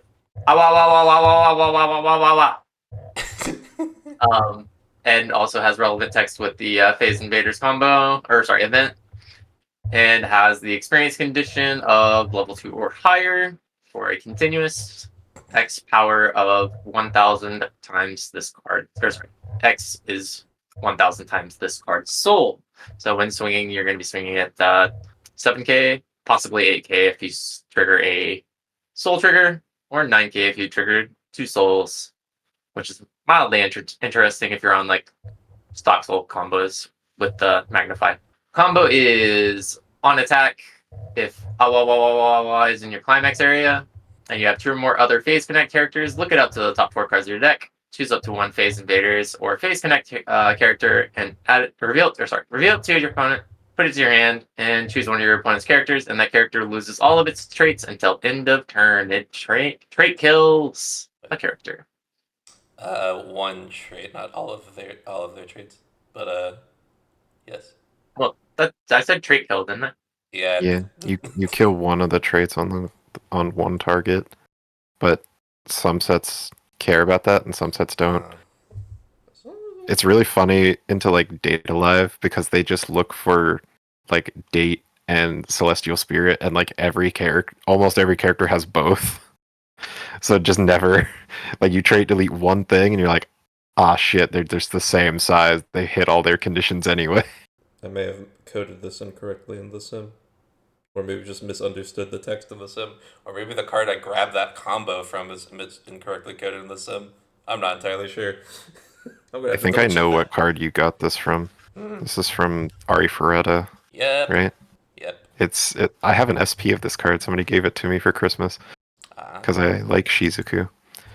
The reason I have Asta here is because he said when you said awa wa wa wa wa wa, I just imagine Asta from Black Clover screaming all the time. Somebody's gonna loop this combo and say the full climax name every time, and I'm gonna blow my brains out at the end of it. That's so funny. Notably, it's on Magnify, which is probably one of the cooler climax effects, especially among custom sets. I like this one a lot. It has a soul trigger to go with this card's power condition too. Mm-hmm. It's gonna swing it 7-5 just like straight up, and then you can go higher. It's just good, man. No, I mean this is a double rare for sure. You know. It's a double rare, but what's really funny is like all the other climax combos at one just do it better. They generate more stock, they generate more hand, they do more shit. That's the But thing. It's like this if card's you're in good, but it's not Invaders, good like, enough. this helps, right? But like if you're in PC Invaders, like this is your kind of go-to on one. But I almost feel like you're better off doing some of the other routes just so you can get the higher plussing and It's then not enough. do more stuff. I don't think it's enough to push this one like past. Yeah, 8 Magnify isn't quite a deck this time around. I don't think it particularly becomes one necessarily in set 2, but like for an experimental trigger to have like a combo this solid and then also get like, it's like, it's workable. That is the thing. But if you're not particularly interested in checking out Magnify, yeah, you have other advantage combos you're more likely to end up running. I mean, like this card's good, which is mainly why I put the score where it is. But I think Kaze's right. As good as this card is, I do not even think it's the how far down the advantage combo line does it go? Is it like 5th place so far? Is it better or worse than the Pippa that's like needs to see zeros? Oh, no, I'm not even considering the Pippa. Okay. So Like, it's like What's at the it's bottom? I feel choice, like this is choice, better than the bank. Brainstorm as far as like a specific advantage engine, right? It's like you're better off. This is better than the zeros. So it's choice, choice, bank. If you want to run 8 standby, you're on 8 standby anyway. And then that also works for the bar thing because it swaps the places. What was the other one? I had it. I need to go looking. Is there another one that? Oh, like Loki. Oh my god, You that's just- not even a combo. It doesn't need to be a It is combo. literally it is a What's it- fucking combo. but- It is better than most climax combos. In like, if you put Loki versus the entirety of Angel Beats, then you literally Loki beats every advantage engine in Angel It's Beats. fine, No, but no, he didn't it's say because- advantage engine. I'm being nitpicky because he said advantage combo. If he wants to talk about engines, yeah, we've got substantial, like multiple that aren't even on combos. The Stoxel has more of a place than this card probably. Like Invaders hasn't been blowing me away with any of its utility. You know, like the Brainstorm, the combo's not great, but it's on Stoxel, which helps a lot. I wish Fauna was on Stoxel. And is a 5-card Brainstorm that you only ever need to play one of it, and you can play whatever else you want in your front row and stuff to still work. It's like one of the most least like invasive combos if you just wanted to play a Stoxel. Meanwhile, Jelly's out here literally invading your mind. Yeah, right, invading your mind. Although, admittedly, I know we talked about choice with the 1/1 we looked at earlier, the Dizzy. But I mean, like the Magnify can still go search a Dizzy from that's from 0, right? Because it's 1 plus your level. Yep. So that's like something, but it's so weird because this card is really good, and even if I ever tested this set, This is so far down the list of what I would want to test. It's not even funny. Yeah. Fortunately, this card, unlike quite a few of the other combos, does have a support card. Oh, Lord have mercy. It does, and it makes me really sad because all of the jelly stuff is so cool, but I still struggle to find the time to build it. That is fair. All right, this is now Blank's card. Yo, ET Gaming. Jelly Hoshiumi. Change. Beginning of CX phase, you can change into level 1 combo. Pay 1, sack this. If you are level 3 or higher, choose one of this level 3, I assume we're about to look at, in your hand, put it on stage. Look at up to one card from the top of your deck. Choose up to one character among them. Reveal it to your opponent, put it in your hand. Rest, go to waiting room. Or the event, which is relevant text for the level 3. Oh, yeah, sure. You were literally looking at this set earlier. So, you've Yeah. seen this profile. After playing the bar combo in Amamujiko with Oblivionis, it's like having extra copies of your or like we'll say pseudo extra copies, but having a change route that you can get that kind of just loop your combo is kind of gross, and just having like a couple extra copies, and the fact that this one has a soul icon to help with your soul icon stuff for the PC invaders route is not nothing. And so like it's almost a world where you play more of this than you do the combo itself, just because it has the soul icon. It's just that, like, you can increase your soul icon count for the Phase Invaders event, which is fairly relevant for the other jelly that we're about to read. But that's just a thought experiment of sorts. I think I've talked about this before. There's a we're going back to Love Live Nijigasaki. There's a Shizuku combo that basically says salvage the card that changes into it, or this one early play, and that's it. And that card was still run because it's just like a free ass loop. Because it just goes play salvage the changer, play changer, pump something 4K because that's what it did on play. Change into the level 1 combo, rinse and repeat forever. So like these cards are good. I think it really how much you play of this card, I feel like depends on what the level 3 does. But I'm not ranking it higher than the combo. That's not happening. I think I give it the same grade probably, just because you're probably not playing this unless you're playing the level 1, unless the level 3 is really that cracked. No, that's my evaluations more specifically just like how strong this specific in a vacuum this specific profile looping like having the option to go into both the level 3 and the level 1 combo just in of itself. The package as a whole, I'll probably like include it with the I'll top it off with the 3 because I don't feel like you ever played 3 by itself. Out of this whole package, I feel like this is like the best element of the package. That's fair, but it is like still niche because you only play it with this stuff. So I guess in the vacuum of the package, it's really good, but in the overall set, it's like probably just where the level 1 combo and the 3 is rated. Yep, sounds right to me. Yeah, pretty much. Yep, this is the new Fate set. Just has a card that is like literally this. I think I'm pretty sure it even also has the Soul Trigger because it's involved in a choice list somehow. New Fate? I don't even know if there is a new Fate. No, not Fate. Fairy Tale. My God. Like that's what I was saying. Okay. Like you were looking at the set earlier. Like you probably passed this profile at some point in the process. Okay. Oh my God! Do I get to play Urza? I love Urza. It is card number 6. Oh, okay. This. I think yeah. Okay, I remember this.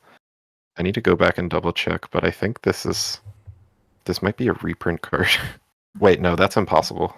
It's impossible for this to be a reprint because it literally references the 2 new combos. Yep.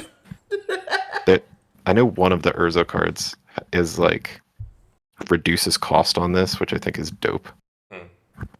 Because it's like on play, you gain a marker, and then you can use a marker for any act ability. Oh yeah, that card. That one was a reprint. But you have to rest 2 on play to even do it, which is like a little rough actually. Yep. But I'm excited to play with it. My playset just came in like yesterday, but we recorded a video yesterday, so I couldn't do anything with it. Next up, last piece of the jelly engine. The jelly engine? This is a Luminary Jelly Hoshiumi, named after one of her original songs. I think my favorite track that she has. When this card is placed on the stage from your hand, declare your deck or your waiting room. Search your declared zone for up to 1 copy of Phase Invaders, reveal it to your opponent, put into your hand. This card gets plus 2k till end of turn. If you declared your deck, shuffle your deck. So this effect kind of already exists in the Miku from Quince that lets you choose to either grab the event from deck or waiting room. It gives you the option of grabbing like 2 different names and checking either zone for either one of them. And since we only have the 1 target for it, made it a bit of power pump instead. And then change the wording on it to match some other stuff that's come later, which I feel like is significant tech. Anyway, when this card's battle opponent becomes reversed, you can pitch a traded character from your hand. If you do, you can play the Phase Invaders event from your hand without paying its cost, as long as you are level 3 and have access to yellow somewhere in level or clock. And a reminder, the Phase Invaders event is mill 5 and burn for the total soul icons shown. Mill 4, I believe. Numbers are hard sometimes, my bad. Numbers and letters are all hard. It is late enough in the day. So it's discard to do worse Shinano. Yeah, basically. But the discards are fake because you use the change. The change will get you a card back unless you see a climax, and then this also just gets you a copy of the event by itself. So it's like it's kind of fake. You're fake ass Jordans. Don't call my Jordans fake. I just got Air Force Ones for the first time. Oh shit! I was unfamiliar with your game. My apologies. Yeah, it's like I saw the Crozes card like in a Don Machi, and I was like, wait, I wanted to give like one of these groups a burn event, and Phase Invaders was definitely the one that it made sense. So it was kind of like a process of just like working backwards and see what combination of text I felt like was interesting to put together on this. And I feel like we've like really cut down on like the resource requirements to get this done. It's just a matter of like, do you want to be putting all the deck slots required into this when you can be doing other stuff in the set? And the answer is likely not. But I mean, if you're gonna build an Invaders deck, pairing this up with like the cheap stock soul finisher, so like everything that you do end game just does not feel like it's costing resources. I mean, you just kind of sit on your stock gen and compress to hell and be fine. You know, I feel like I would never. I feel like I wouldn't run this. I feel like I'd just play the Invaders event raw before I would play this. Because you have other stuff to be doing at 3. And if you take like the 8 stock soul idea that Kaze was doing, you get to play a check 5 brainstorm. The combo can add the phase event. The stock soul has 2 triggers compared to the level 1 combos climax only having 1. I think that's where I'm at. The goofiest thing about this is that because this Phase Invader is now the only yellow event, this is now the only event you can play with the Panko, and it like be like not whiff on the top check, but you can top check into this for her act, so you get the back row attack. And then if you just have a way to grab the event off at the top, it's like, all right, cool, we did that, and now I have the burn too, and then I have my stock soul combo. It's like, yeah, yeah, I can understand. If this was in any other set, I feel like it would be fun to experiment and mess around with. But it's like you have 19 bajillion other things that you would rather do and like spend your time on. But goodness gracious, like these cards, like all 3 of the like combo portions of the Jelly stuff, it's so fun. I like interactions like these. You have like the change package, like fundamentally all of these would feel smooth to play, but just they don't do as much as like everything else in the set that just exists. Notably, you do have to worry a little bit when you have these. as somebody who's played a lot of the Milim card that plays an event mid-combat, there are cards that say you cannot play events during this card's battle, and normally that's like a thing to prevent anti-damages or tap counters or whatever. But because of the way they're worded, you cannot, like we were just talking about Fairy Tail, right? The Urza finishers has you can't play events during this card's battle. If this reverses Urza, you cannot actually end up playing the Phase Invaders.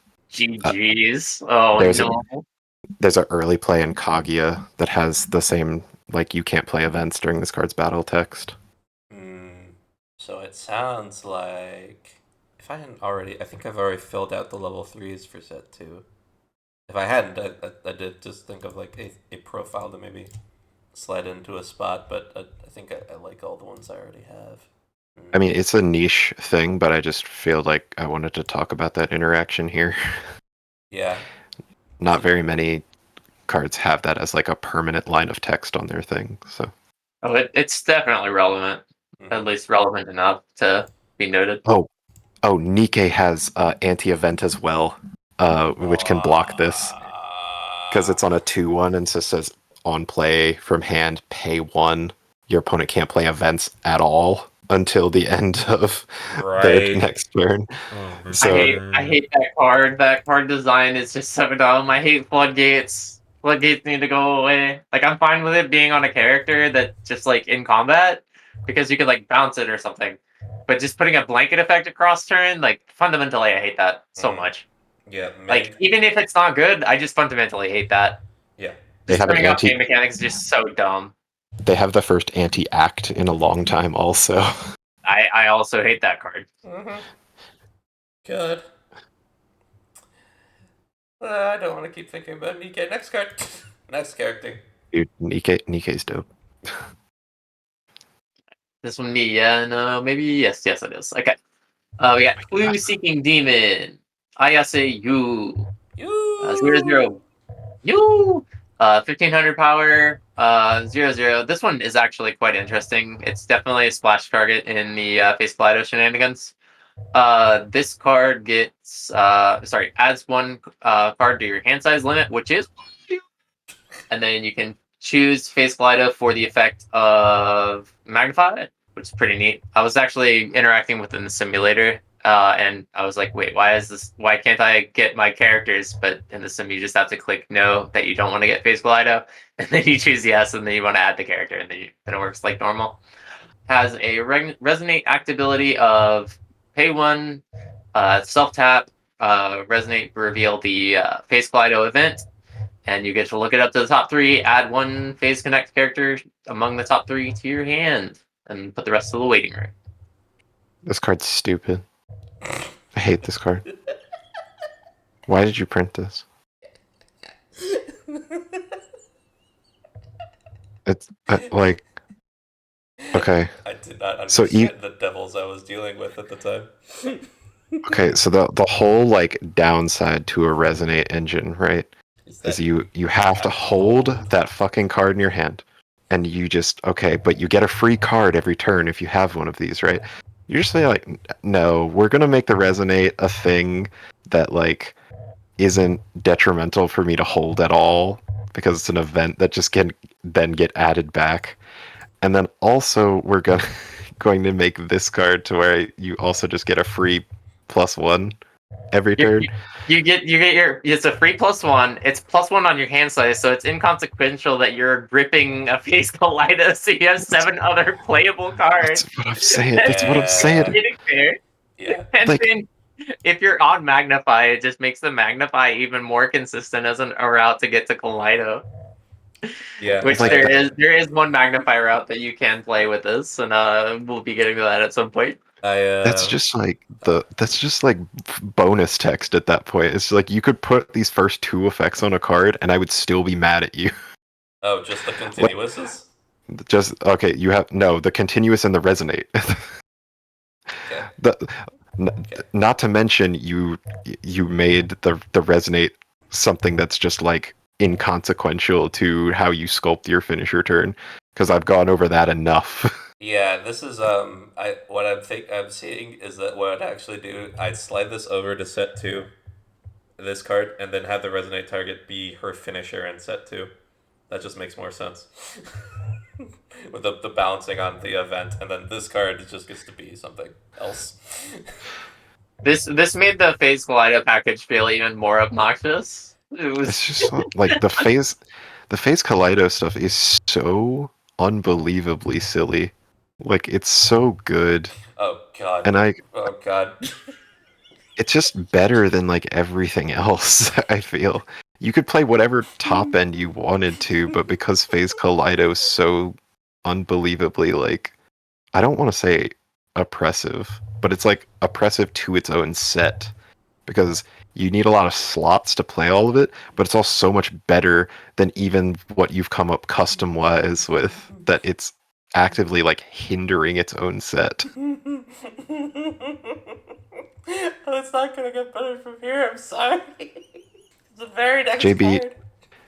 JB, I said earlier to that one guy in the customs Discord, if I really wanted to just get triggered by cards, I would just join a set that you made, or just join a set review you. Specifically, Hollow I Have No Patience. Hollow I Have No Patience was absolutely abysmal. This is better, but it's starting to not be. I am at least more open to feedback on this set than I was on that one. That one, I feel like I was being an obnoxious brat. This one, I understand. There are errors. To be fair, the errors themselves have kind of resulted for me as like some entertaining broken bullshit that I've been able to play on the Sims. So it's at least been a win in that regard. That is fair. It'll still be fun. We'll just find ways to tamp down the ceilings, because my god. I Anyway. don't know, like when you go into like Sims and stuff, that's like fine. You're playing against a bot or whatever, or like maybe somebody else is testing their custom stuff. But if you ever wanted to like print this and bring it to somebody that wasn't like super keen on letting you play custom sets, you gotta like make it to where they start to become okay with that, right? But no, you instead print the most insane shit fucking possible, and then and then they're never going to let you play the custom set or any other one you bring them for that matter. Or any other game of Weiss, they're just gonna leave. I almost feel like you would. The only matchup that you would want to play this into would be like you sit down at the table across from somebody. You're saying, "I'm going to be playing a custom set. You should bring something that's really strong," and then you're going to tell them you should play Atla full power or Chainsaw Man full power or Puzzles and Dragons full power, and that's then you're playing like a reasonable game together. Oh, God. I think I've talked about this before, but the standard tournament has a different ban list than Neo Standard. The thing that won the one official standard tournament they have every year last year was just Puzzles and Dragons, because Nay you're allowed to play 4 still in standard. And they just took the Ina climax swap and the Nijika brainstorm from Bochi, and that it was just, oh yeah, now my entire deck is soul triggers. Thanks, guys. Yeah. Holy smokes! Yeah, my girl Ina. Oh look, she's in a topping list. Wait, this is standard. Oh god, wait, this is just It's so funny. It's so funny to think about that your Nay is so strong of a card that in a format where you can do anything. most anything is possible, Nay is still just better. God.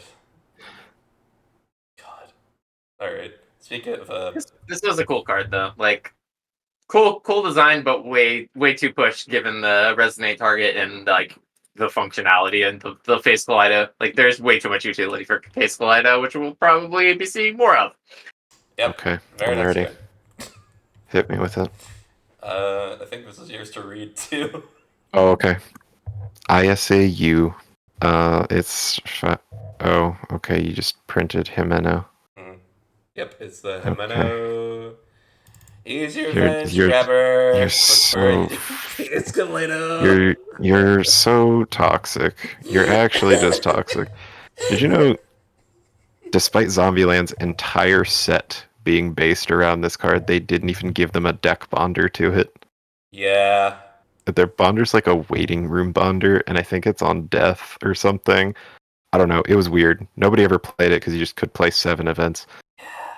You know What's what? really funny is like I almost felt like I didn't even need this in any other routes that I did, just because there was so much other bullshit you can do. You know what? The more I keep staring at this, the more I'm thinking the actual solution that may actually let you be able to like leave most of these other phase Kaleido cards intact, even though it'll still be just a lot of things touching the event, is just to make it a different fucking profile.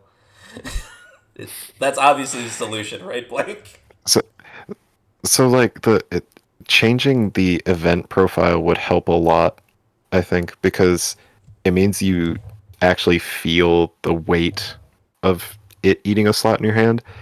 The dumbest part about this specific event being a resonate is that you can play it and it doesn't matter because the card's own text just adds it back to hand.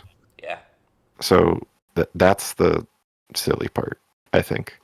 I wouldn't mind an event resonate so much if there was an actual like cost of being the event. Yeah. Yeah, I guess cost for the event being used. Yeah. You know what I mean? Yeah. I think that is just the most straightforward route. All of this, like, there's so much, like, all this other tech. I don't, I like having it around. I don't want to like fully divest all the bullshit. Although we still have changed like a couple of the cards already, just because it is fine. But yeah, I feel like the actual solution that saves me the most time is just doing something else with this event. Still should be something that has the option of going to memory. Just some other combination of profile things. This existing though does mean you can just start putting them into memory a lot sooner. Like you don't have to worry about, hey, I want to play this and put it to memory. Oh, I want to play this and put it to memory. Oh, that's my last copy in hand, and so it's like, oh, you play it and you just search out the other one. Yeah, and you're fine. And you also don't even need to like. You put 3 of them to memory by using the I like how our name is memory. You literally use memory to put 3 of them to memory. Yeah, you play your 4th copy of Kaleido, and then it's like, okay, cool. There's my 4 memory compression on top of my like 8 stock that I already have, and then my 8 hand because I got my hand size up from the Ayase like the top hand 3 compression is the best compression. It's like you get hand memory and stock compression. Okay. Yeah. So you don't even have the event send itself to memory, right? Because you just have the memory send it to memory. You just have these other stuff that like revolves around it being like around in hand or something, stuff like that. But then you don't let it send itself to memory. You don't let itself go to like cycle back or you don't even really need in level. So like all that bottom text is pointless. So it could just be like a 1/1 colorless thing, and then we just figure out what thing that is, not cigarettes, but some other event profile. Yeah, that feels much more sane. Okay. Yeah, I wanted to do Revenge on Fate shit, but I'm just not the human that should be trusted with this profile. This next profile is more trustable. This is the coolest, Ayase Yuu. When this character attacks Shimakaze, whichever one it is, that is the on attack, give one of your other trade characters power equal to the other number of trade Shimakai. Okay, Shimakai. So Shimakai, but then also on attack, all your characters get climax filter. When you trigger a climax, pitch a climax from hand to grab a face connect character from room to hand. We get pants later. We get another bar combo later. As this card exists in set 1, it is not really something you need to have around.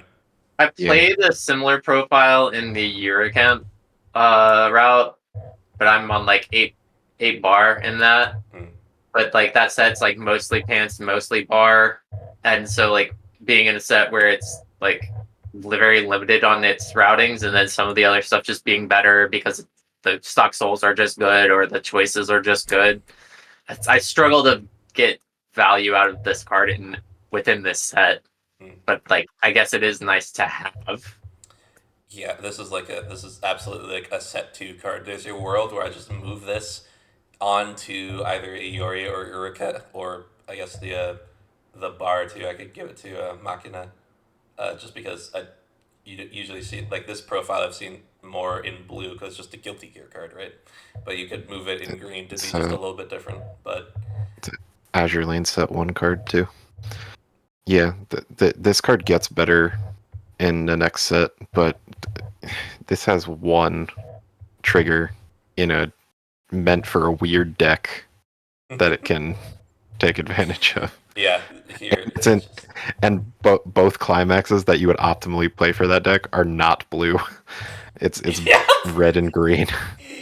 Yeah. So I think we can just move this profile over to Machina for set 2 and find something else for this to do.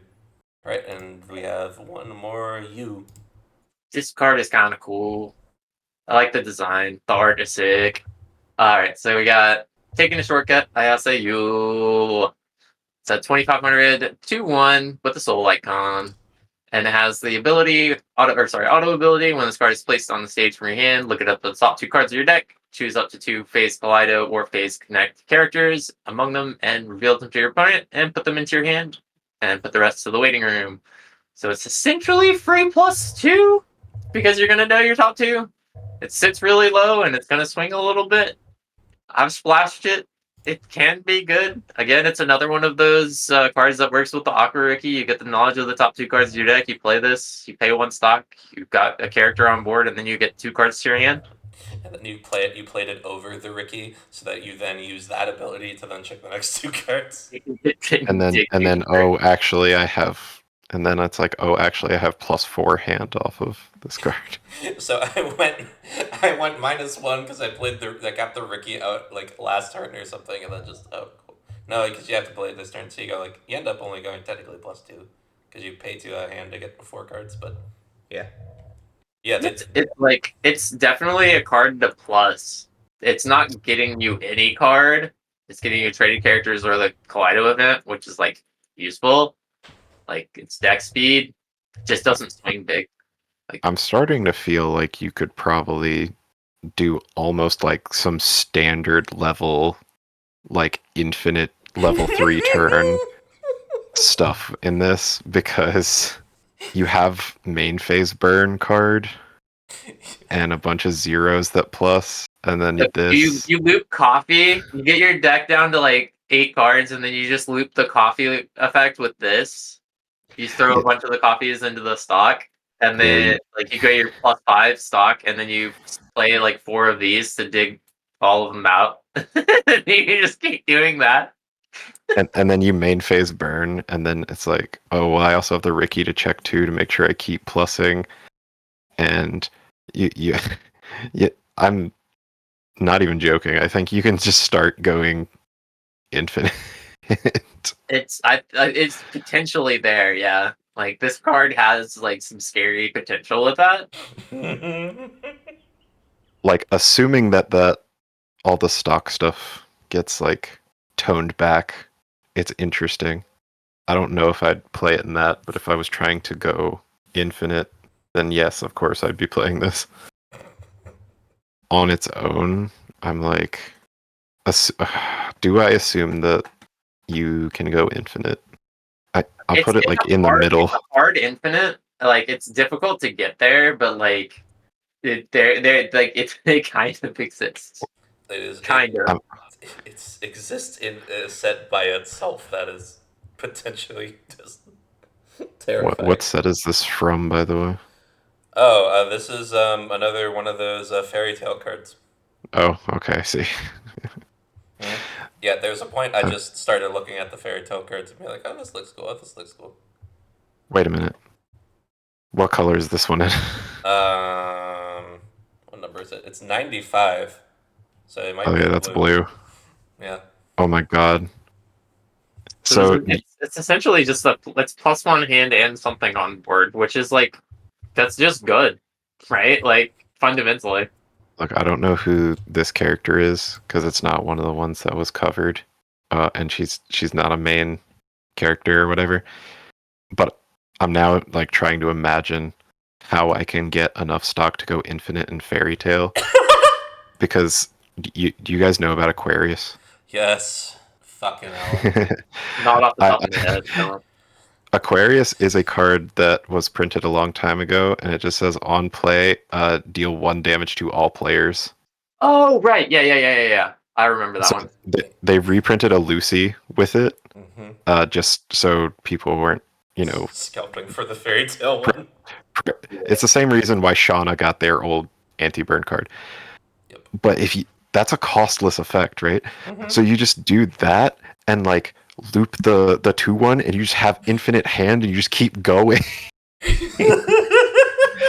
Well, so this, like, I was gonna say, like, the play pattern is like you have the coffee one. I can't remember. That was a Loki, wasn't it? That did that. Loki, yep. Yeah. Mhm. So you have Loki on board. You play this.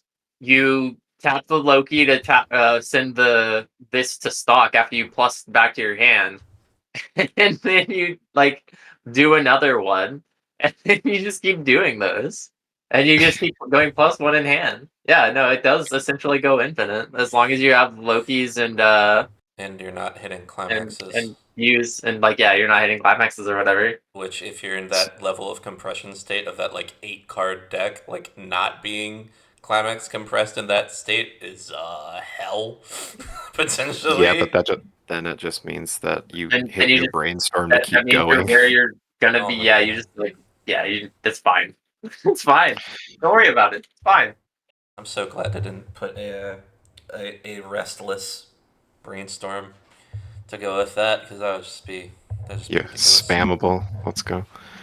Yeah, another reason Because not to you print just them. get the specific cards back and stuff. Yeah. I'm excited to play my Fairy Tail stuff now, but Fairy Tail also got their promos a 2/1, like look at top 2 rearrange on when you rest, so that would play into that card too. Oh wow. If this turns out to be like too much still or whatever, what you could turn this into is there's some sets like Bochi has one, and I think it was Sneaker or Fujimi. I think it was Fujimi. Yeah, we talked That about the that pay profile before. yeah, that card's cool, and then you can give it 2 souls. Yeah, good. I feel like I guess I didn't put it in Kind of this like set. almost in between it's like that, and then you have the Rio, which is like on play, pay 1, salvage 2. Yeah, so they made a level 3 version of that, and then they made a 2/1 version that's just pay 2, salvage 2. So it's the same stock cost as Rio, and then it also has 2 souls. But because it's not a level 3 effect, it swings really small. It's like 1500 power or something. Yep. Yeah, I think what happened, part of what I did here was I saw that card and I didn't want to print that card again because I was already considering putting it somewhere else, probably in the VTuber pile or something. I don't know. To be honest, that one also is dangerous because that means you can salvage specific stuff then. Yeah. But I don't know which is worse for the infinite. Yeah. Let me. I realize I don't think I've really covered Yu's lore. She is a demon who has decided to be a PI for reasons described in her lore, which I again remember thinking of very fondly because all of Kaleido's lore videos were really cool.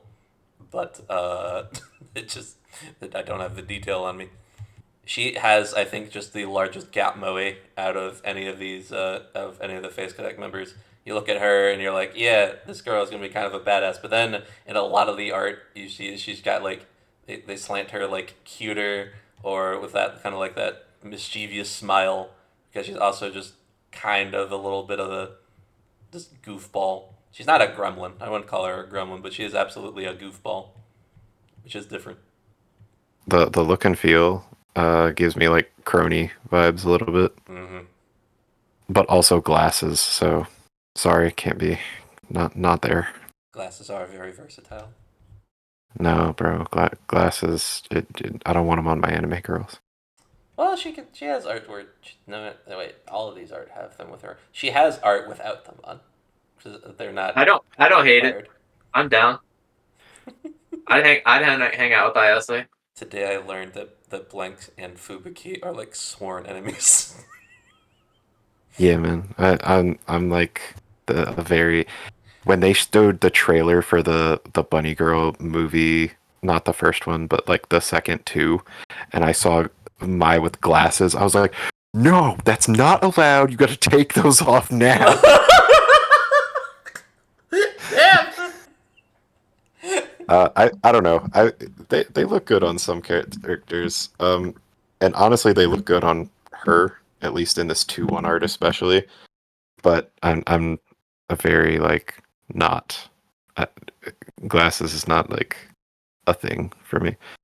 Today we learned. I think part of it is just because this is anime. Like we don't need to have seeing problems. Like this shit's fake, guys. Like come on. What like, do you mean? They're real! Oh my god, dude. Every time I hear somebody say something is real when it's obviously fake, I go back to that pro wrestling clip. It's like, it's still real to me, damn it. And that guy crying in the high school gym. Just like, it's real to me, damn it. Aluminum chair. I hits him with a steel chair. I hope that guy's doing okay, actually. I feel bad for him. Yeah. Where were we? Cardboard? We're about to move on to the final character, though. Yep. Of the whole thing. Kaminari Clara. When this is placed on stage from your hand, look at up to 3 cards from top of your deck. Choose one phase Kaleido or character with memory or resonate among them. Wait a minute. Reveal it to your opponent. Put it in your hand. Put the rest in the waiting room. If you put one card in your hand in the waiting room, you discard. When this card is placed on stage from hand, choose one of your characters and it gets 1,000 power till end of turn. It's another Kaleido Orise style effect. Yay. Right, yeah. This is another Miracle Live card. Altered to make more sense for the archetype it's going in. JB. Yeah. Let me have it. Stop flinching. Like, I understand this is limited and they kind of print these, but even the ones they've started doing for the experience stuff are on death. Like, you have to stop printing on play Rize. This card exists, though. I don't care. You made this shit too strong. We've already gone over that Miracle Life sucks. Like, okay. Pay attention to the set it's in, brother. You have to pay attention to this. There's literally no reason to ever play anything but a phase Kaleido pile. There's not a single one. I can't find a weakness. I can't do it. There's no reason to ever. Like, here's the worst part about it is like this profile specifically you don't even really need because you already have the bonder. Yeah. Dude, this literally filters into Loki. It does also do that though. Because it has a memory thing. I'll give you that. It does digital Loki. I'll give you that. It goes into Loki. It can get the event. What it other... gets Iori too. I didn't think about that. Combo. It does help you get Iori, so you can get the hand size increase a little bit easier too. Mm-hmm. It hits everything. Like most of the shit you're gonna get, and then if you hit the event, that just means that you can pay one for the event to get something that I don't know, that this card can't get. And it's on play. Why is it on play? I don't know. Why did Love Lives get to be on play? Wait, hold on. I know why. Because their targets are like fucking worse, right? Because it wasn't memory or resonate. It was like alarm or in shift or something like that. Yeah, that's why. Yeah. Yeah, I'm now seeing my errors and my ways like on my initial deck construction for this set. Yeah, this should have been an auto include. I don't know quite how high to rate it because I can't think of all the potential options right now. And like the memory keyword isn't used a ton in this set, but the resonate keyword's on like all the good shit. Oh my god! What are we doing? Actually, I think I'm just here because at worst it's a mill 3. Modular mill 3 at worst. Mill 3 on face of life. Yeah, but this even cost a stock and can attack. Yeah, I know. Also, just give 1,000 unplay too. Yeah, okay. So the easy fix. I think I know how to fix this one. It's on death. It doesn't grab Phase Kaleido, and then we're fine. Well, I think grabbing the event is actually fine. It's just we No, need to make sure we the have enough fucking changes. ways. We have enough fucking ways to get the event. We don't need the text on this too. Yeah, sure. Yeah. Oh my god. Yeah. This. Oh my god, I'm gonna Let's. cry, dude. However, this is actually, to be fair, Clara is like the girl to get your like thoroughly brain broken on, because she is by far the member of Phase Connect. She's in the JP generation. She speaks English basically fluently, and she is just a pile of like brain rot and like in like both the way that's like relatable to me as a like somewhat autistic person, but also just wildly off track.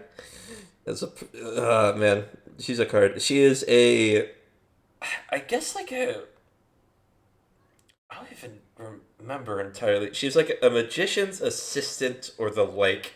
She's helping out with a performance, and then she kind of just ended up accidentally in Kaleido.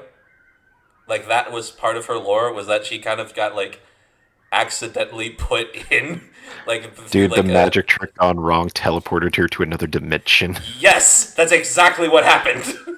Yeah, I was Yeah, like, I know where this is going. I except think. it was actually, it wasn't on like the magician like doing the trick or whatever. It was Phase Connect fucked something up and they grabbed her. Which is Okay. funny because she's English fluent. So the joke being like, oh, for a JP Gen, we accidentally grabbed this person who knows how to speak English perfectly well. It's like, oh, whoops. Anyway, it's fine though because her karaoke kicks ass. She's an incredible singer. It's just she is an absolute like, listening to her talk for prolonged periods of time will literally just give you like legit brain rot in like a different way than like the Hololive brain rotters of like Bibu, just like an adult vibe. Oh my god. She's not the only one in Face Connect that feels like that, but I feel like she just hits the strongest, and it's fitting because we're here at the end of all things, talking about the The bunny girl. end of all things. This is technically not even worth burning a turn card, but I want Blank to read the last card, so I'll count this as mine. This is Kamyaonyari Kaminari Clara. It is a 2K backup that if all of your characters are trait, you refund stock. Oh my god, you don't even need this in this set. You play this with the choice stuff, the choice change act package. You Yeah, play this instead. you just get another you just get another stock. Yeah, God. you goes neutral and can be picked up off choice. That's yeah. Alright. Kaze. Thunder Girl! Kaminari Clara. It's 1K00. It's in Phase Kaleido. And has a couple of has an auto and an act ability.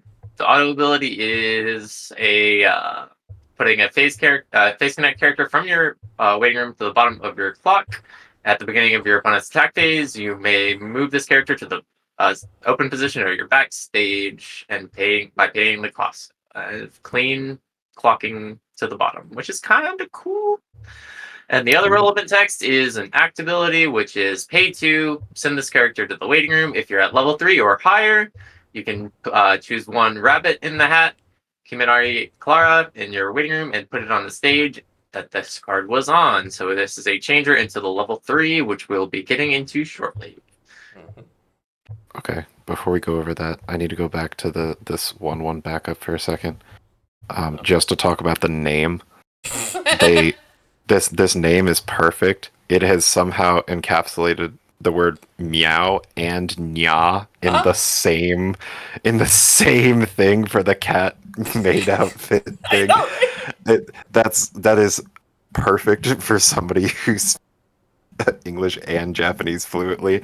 But I was just like, wow, that's incredible. But Yay. okay. Good job naming convention, brother. Yay.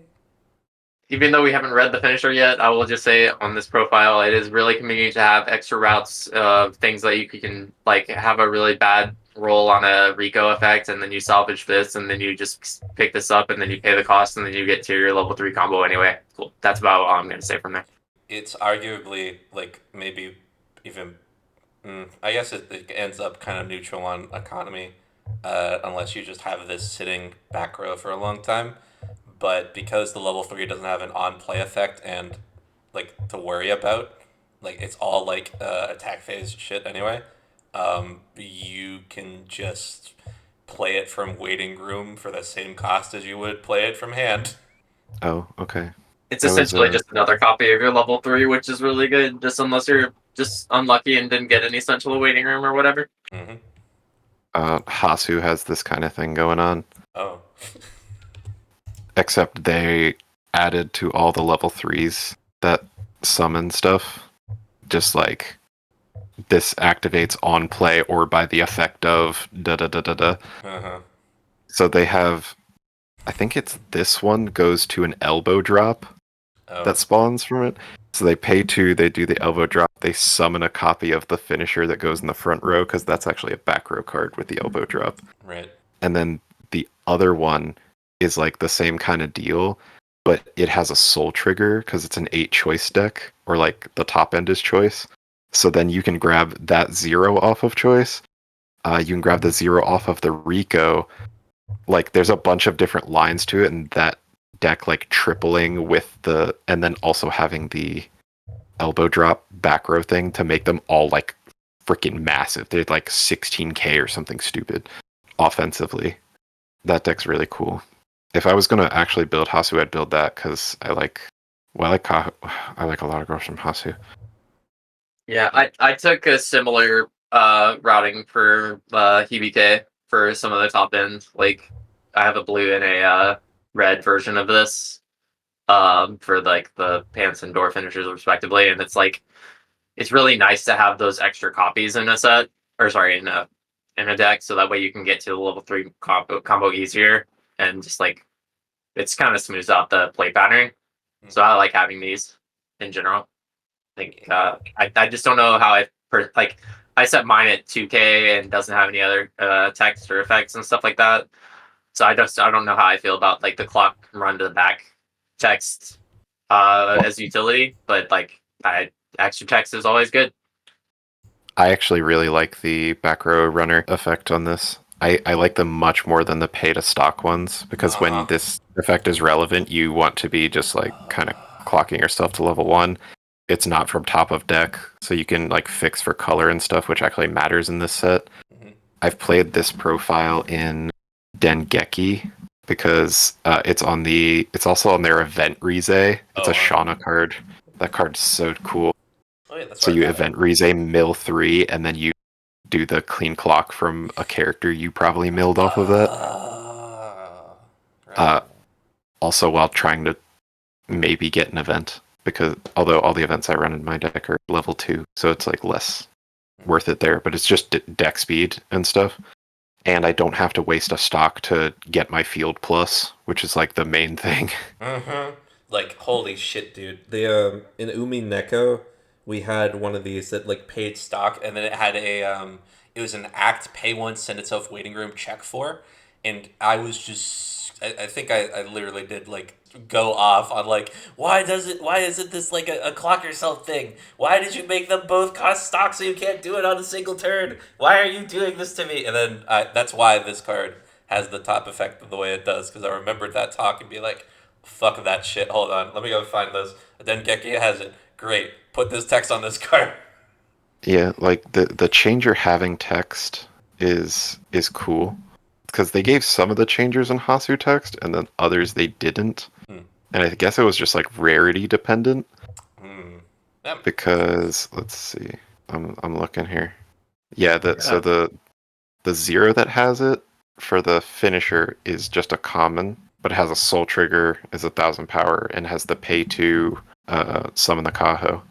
But the one for the elbow drop is actually a Chutu Rico thing. Now, technically, it only hits sub trait, but the sub trait is like a lot of the deck, and it can also then grab the other changer guaranteed. So it doesn't matter necessarily what you reveal. And then it has the same pay to sack this to summon the elbow drop from waiting room. This card's like pretty good. It's obviously dependent on what this bunny at the end here does, but apparently it seems to be pretty good if everyone's warning me. I'll throw one more distraction, which is that she's Thunder Girl because she's actually an electric type, and she has a pretty good Pikachu impression. All right, I know that Easter already came. We already went through that. But here, I'm handing you the nails. I'm handing you this bunny. Crucify me for this. Okay. When this card attacks, if Showtime is in your CX area, put up to the top. Oh, I can't read that number. Is that 3 cards? Mm-hmm. From the top of your deck into your stock. Experience. When this card attacks, if the total number of color of cards in your level is 3 or more, and you have 3 or more other characters, you may pay cost. Choose one of the following effects. Perform. It is. It's Megami. Uh-huh. Notably, you mentioned Megami earlier in the videos. Yeah. And you're like, did you have an off finisher that was relevant enough to utilize with all of the stock? And then you read Megami to us. And, yep, here she is. And yeah. So a really funny thing is if you're running Stocksoul with the restand route, or at the restander, but if you instead you slap in this, and then you attack with the Magnify combo with Showtime, you have 2 lanes of this, 1 of the restander, with 1 or 2 of the give on reverse burn 2, and you're going positive on your stock with the 6 that you get, plus the 2 from the attack. You have an extra 4 stock available for the honor. Oh my god! I mean,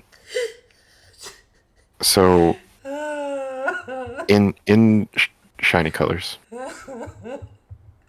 the standby deck is obviously what made like the most use of this, because on its own, like you have to play it from hand and then do the pay to stuff for the actual effect and whatever. So it was like 4 stock to actually get a 1 off if it was your first attack, right? But in this set, the stock charging is so good that I don't think it mattered. However, as we've already discussed, the standby finisher is also like turbo nuts. So you could play this in anything. Like, you don't even need the Showtime class. Like, what is this even doing here? Yeah, not even slightly. Megami's other effect is just like, get 1,000 power. Or whatever. This is also technically repeatable, so if you are in standby, you can get this out early. Yeah, well, you can get it out early, you can't use the effect early. Because you need 3 colors in your level to proc it. Right. No, I was just saying, like, you get it out, but, like, so you're at 3-0, you do it, and then you live the level 3 turn potentially, and then you can do it again. I was just saying, like, so the other experience combo that I'm more familiar with is the Tonari from Bang Dream with the experience combo. It gets to do the self ICTL for the burn 2 for each climax or heal 2. But it can only do that on the turn that it's played from hand. That's what I mean by like this is repeatable. Oh, right. Like the restand we looked at in earlier as well. So, okay. There's so much stock charging in this set, and so many advantage engines that you don't even need to necessarily play like quote unquote proper combos. If you just wanted to play the magnified, it's just like this is free 99. It's free 99. Free real estate. The other thing is technically you can order these whichever way you want, right? So if you want to if you need the stock before you do this effect, you can just do the blind stocks.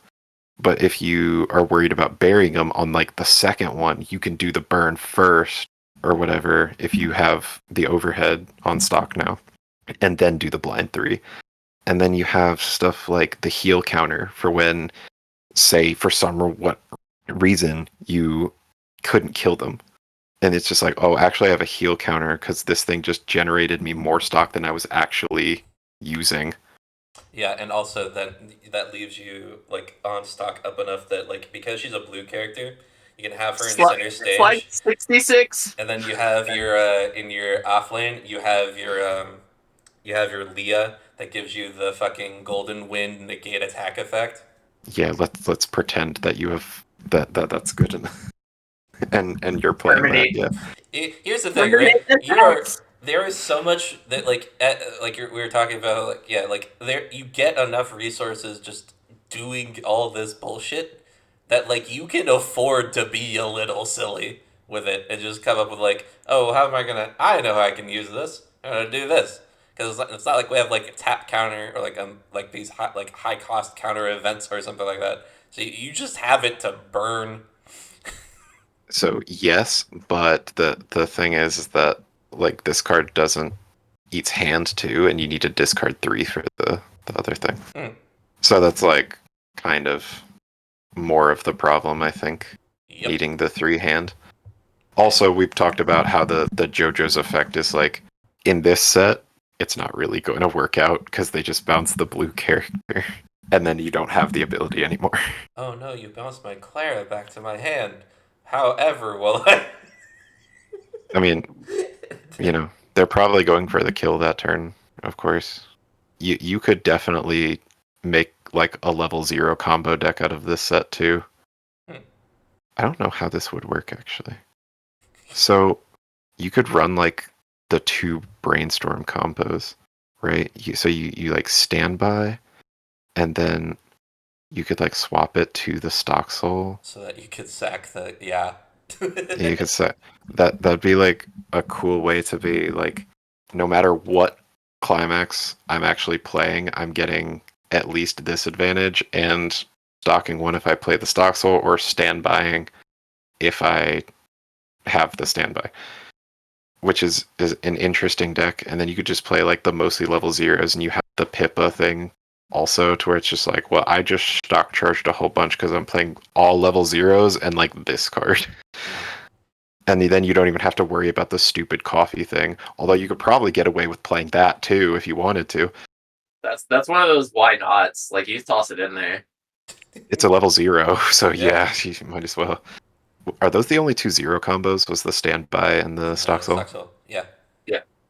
Okay, well, this is getting a set 2, and if it gets another 0 combo, then this is even more like stupid. Because you could just make my friend. So my friend's deck was not like the actual like super competitive one, but man, is it a pain in the ass to deal with. Now, admittedly, these don't have the heal on climax trigger things, but it is going to build a lot of stock very quickly and consistently. Oh, And then, another thing I like that kind of crossed my mind is like you run like you do a small phase Kaleido package and you backstage 2 of the was it Iori is the hand +1 size, and then so that you're sitting at 9 hand size, and you're going to field the level 1 combo that digs for level 0s, and you plus your hand up as much as you can, and then every other card that you play is going to be the 0 to stock with the Pippa, and then you also use the Loki coffee to stock, and you just charge. So like you just build hand as much as you can. You also have the yellow twin drive, like the discard 1 trigger check twice. oh my And so god, you just dude. stock charge the entire game, and then you just your top end is just looping as many of the on play burns, and then whatever other off finishers that you want to do, or main phase burn. And then this. And And then then this, and then Megami. Like this dumbest off finisher they ever into. Because it's its level 3 effect, it gets to be like at the same cost or cheaper than a climax combo doing a Kokuchino. It's so good, dude. Like this card's so, oh, dude. It's part of the best gen too. Like it's part of the Kaleido group, so it's already functioning with everything.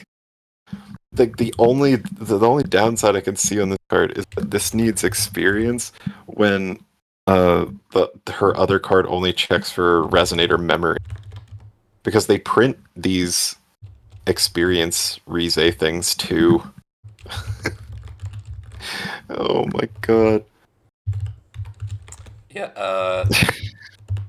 We're So this is so dumb. I love this combination of effects when I use it for something. I don't think this is the pile to be using it in.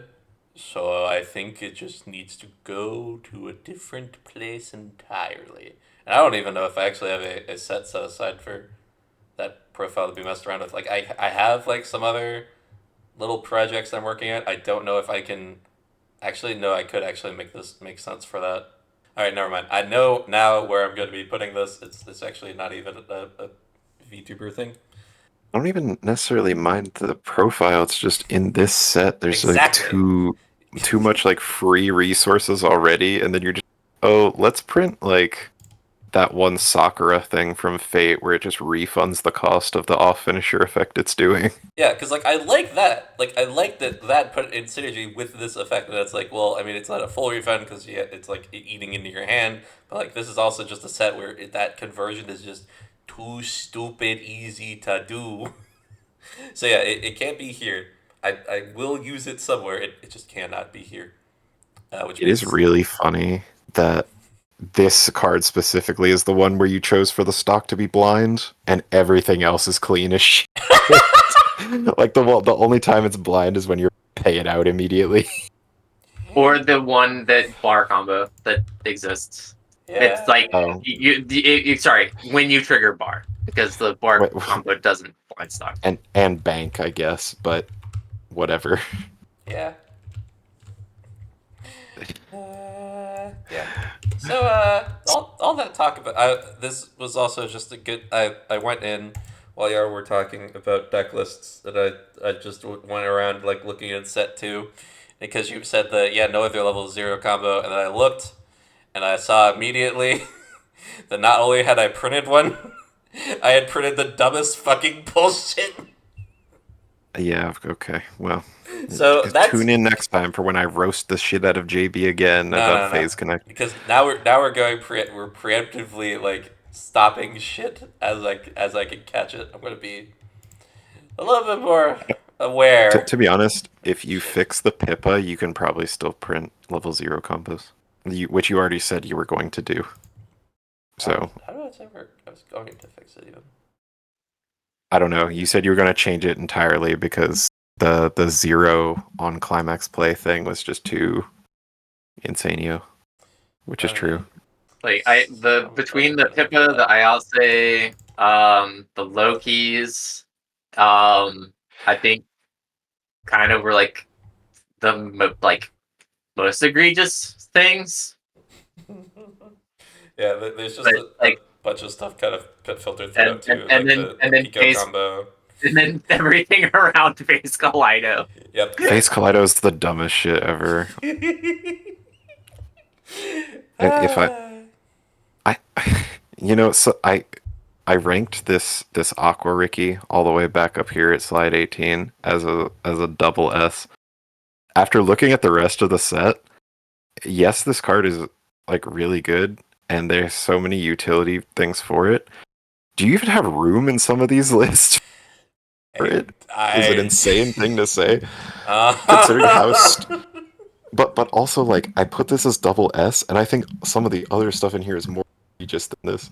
Yeah. Like, I think this card is like I don't want to say a perfect card, but it's like it is exactly the level I would want to see out of a custom set, and it doesn't like shatter the game mechanics. You know what I mean? Yeah, that may actually mean that compared to the other shit, it's actually closer to an A. Like in this situation of Face Connect, it turns out to be like an A plus, but it's like on the fringe of being like wild, but like it's still like it's visibly printable compared to some I of the shit we've seen today and in other days.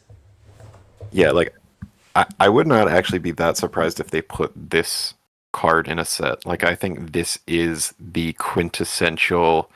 I could totally like this is incredibly strong, and they haven't printed it yet, but they could, and it would definitely still be a double rare, and it's definitely still be 500 power, and it would definitely still be dirty, or else we're gonna get into more infinites. Jesus.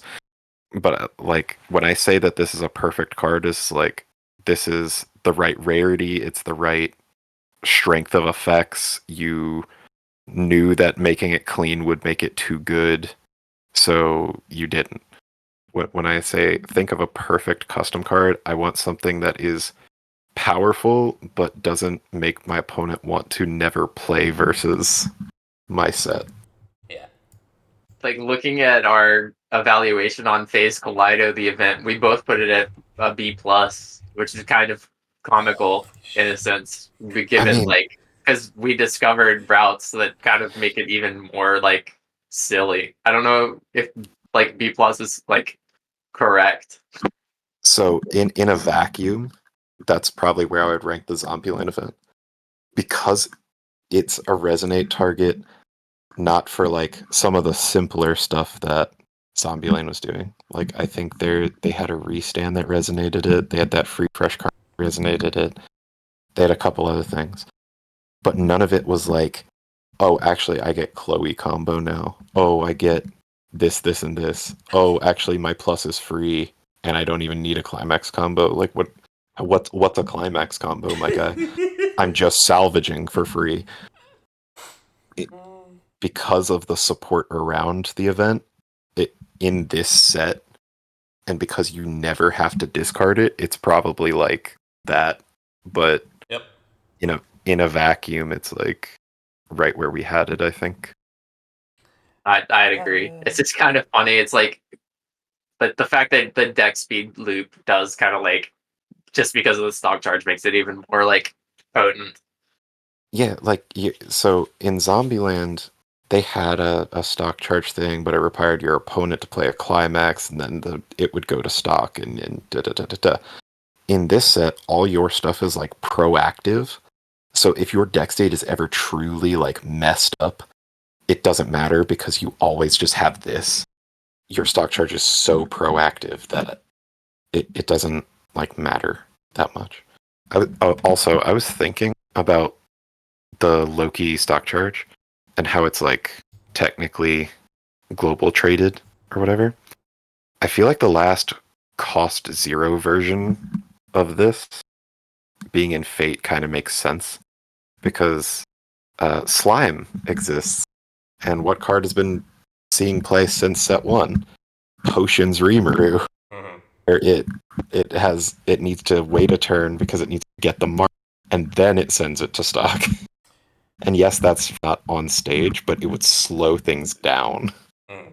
And means you couldn't do a lot of like the play over things Oh where you play yeah, like, Loki, send it, play Loki, send the Loki you just used, play Loki, send the Loki you just used. and it's like arguably even more on flavor because she's like savoring the taste of the coffee. Yeah. Yeah, I had mentioned I think during the last time when we first reviewed the card, like you could put a like it this card can't restand on the next turn or whatever. Like just you kind of slow down the roll, but like doing it similar to the potions remover is definitely like an option. That's what made me think of it, actually, was you mentioning that, and then I was like, oh wait, I just remembered slime out of the corner of my brain. And I was like, oh, that kind of already exists with potions. And then, you can put the event to stock thing on it if you want to, or you can literally make, man, potions is such a good card. Potions would probably crack this set too. You just never leave level one with has. Maybe don't Yeah. make it the heal. Yeah, no, we're not. I wouldn't put the heal on it. I think Okay. I leave the power and the trait thing on. I'm gonna just put All the, right. the stock charge event, and then I guess what I'll consult the abacus and figure some stuff out. But yeah, I feel like this is a good place to go into our closing thoughts bit, which is Yeah. normally I would ask, what decks would we be playing from this set? Here's the thing. as the guy who put them all together, I'm stupidly biased. I just love most of what's in here to death, and I'll just kind of fuck around with all of it. I feel like if you're thinking about meta, the answer is just the Kaleido pile as it's currently written. Like that's not even much of a question. So, what's like the deck? What's the collection of things that you think is the most interesting? Like you would play it not to be like the best deck in the room, but just to do a loop that you find enjoyable. I think the Kaleidopile is insane, but the standby top end is absolutely insane as well. As currently printed, completely ridiculous. How dare you print that? Um, as for what I would play, I think like my two favorite things is like all the way back in yellow, actually. Mm. Although I do like the memory door as well. I think I saw Kaze hovering Yeah, over that. Yeah. you see me hovering it. I was like, I want to talk about this. Like the floral gifts, Kokoro Mo memory, like just the door route. It does have phase Kaleido in it, so like you kind of are shoehorned into this, but I like the efficiency, like the refund and 2K power, and just being on attack, burn 2 or 3 is really neat.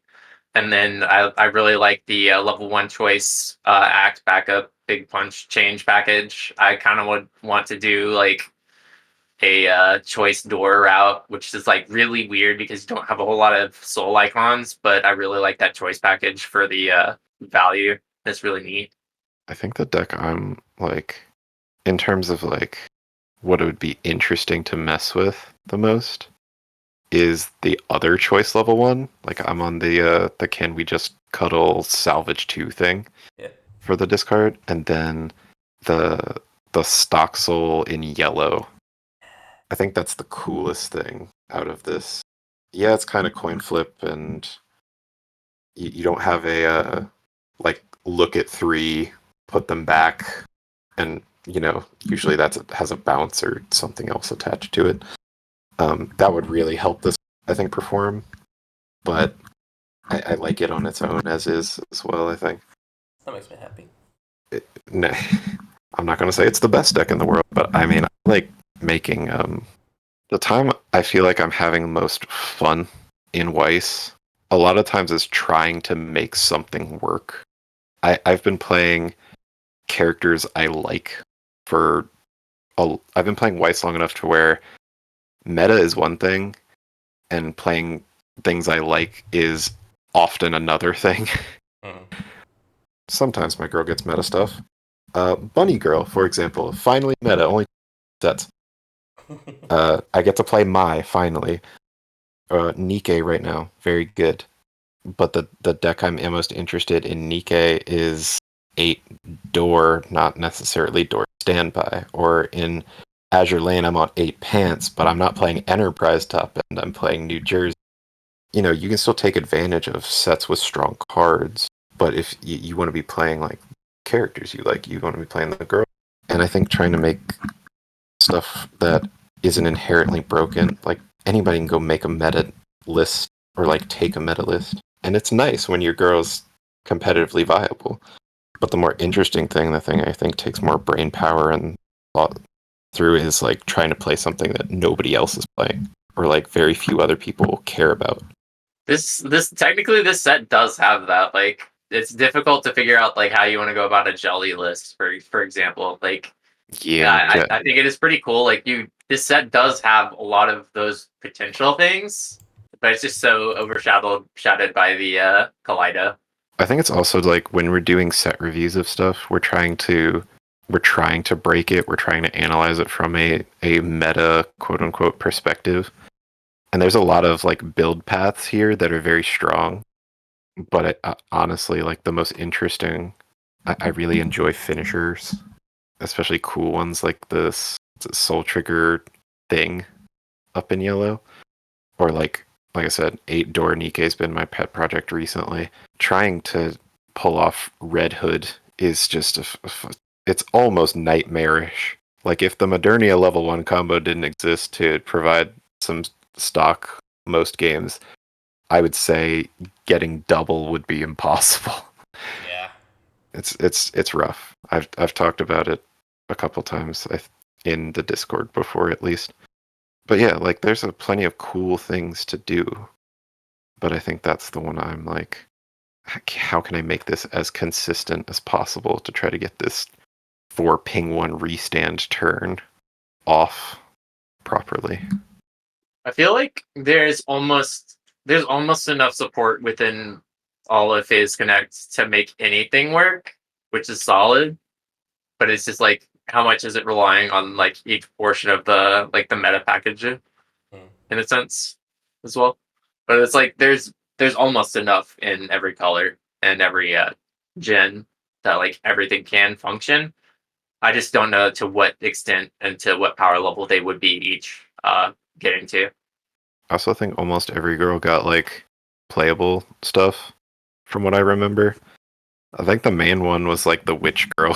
The witch girl got like the Ricky, which is very like basic and not particularly interesting. Fisui, the Michiru, yeah. Rie did not get very good cards. Oh, let me see this. Where is she at? She's in red, right? Yeah. 67 through 69. She's got the free fresh backup. She's got the Kome. And she's got the. Oh. I'm so sorry, Rie. I'm sorry, Rie enjoyers. My bad. Like, some of her cards are interesting, at least. I feel like, well, yeah, she did get on play Ricky. That's still like playable, but it isn't very interesting. The Witch Girl needs more interesting stuff, and then Rie got a very interesting package, but now she needs playable stuff. That isn't just, my one refresh counter that I'll maybe put in the deck, depending on how bad my deck can. Which, with the Phase Kaleido event, is non-existent. Like, you don't have problems if you're playing Phase Kaleido. Yeah. So, yeah. I feel both. I feel like I received a fair amount, like an amount of praise I'm comfortable with, and an amount of a ritualistic flogging that was necessary. If you would like to be in my shoes for your set review, Discord links are in the description.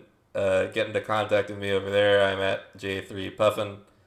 If you, when you go around to using your set, because you're almost guaranteed to be using Magic Set Editor because it's just the best tool for this job, that has a little export to HTML feature that is going to give you all the images of the cards, which are both guaranteed compatible with the sim and easy to throw into a Google Drive folder that we can then just kind of pull the PowerPoints together off of. I am delighted to have done this. I need this set 1 worked out so that I can move on to a set 2 and have. I still can't believe there's a set 2 after this. Well, like, yeah, it's already like tier 0 almost. We still it's have either to you cover. have a stock swap or you don't, and that's how you beat Phase. Yeah, we're gonna tone that down, but yeah, we still have the other half of the roster to give combos to. We can't leave them out high and dry. Not gonna lie, I'm actually excited to see this. I'm scared, but go off, King, I guess. Yay. So with all that in mind, until next time, this has been the boys signing out.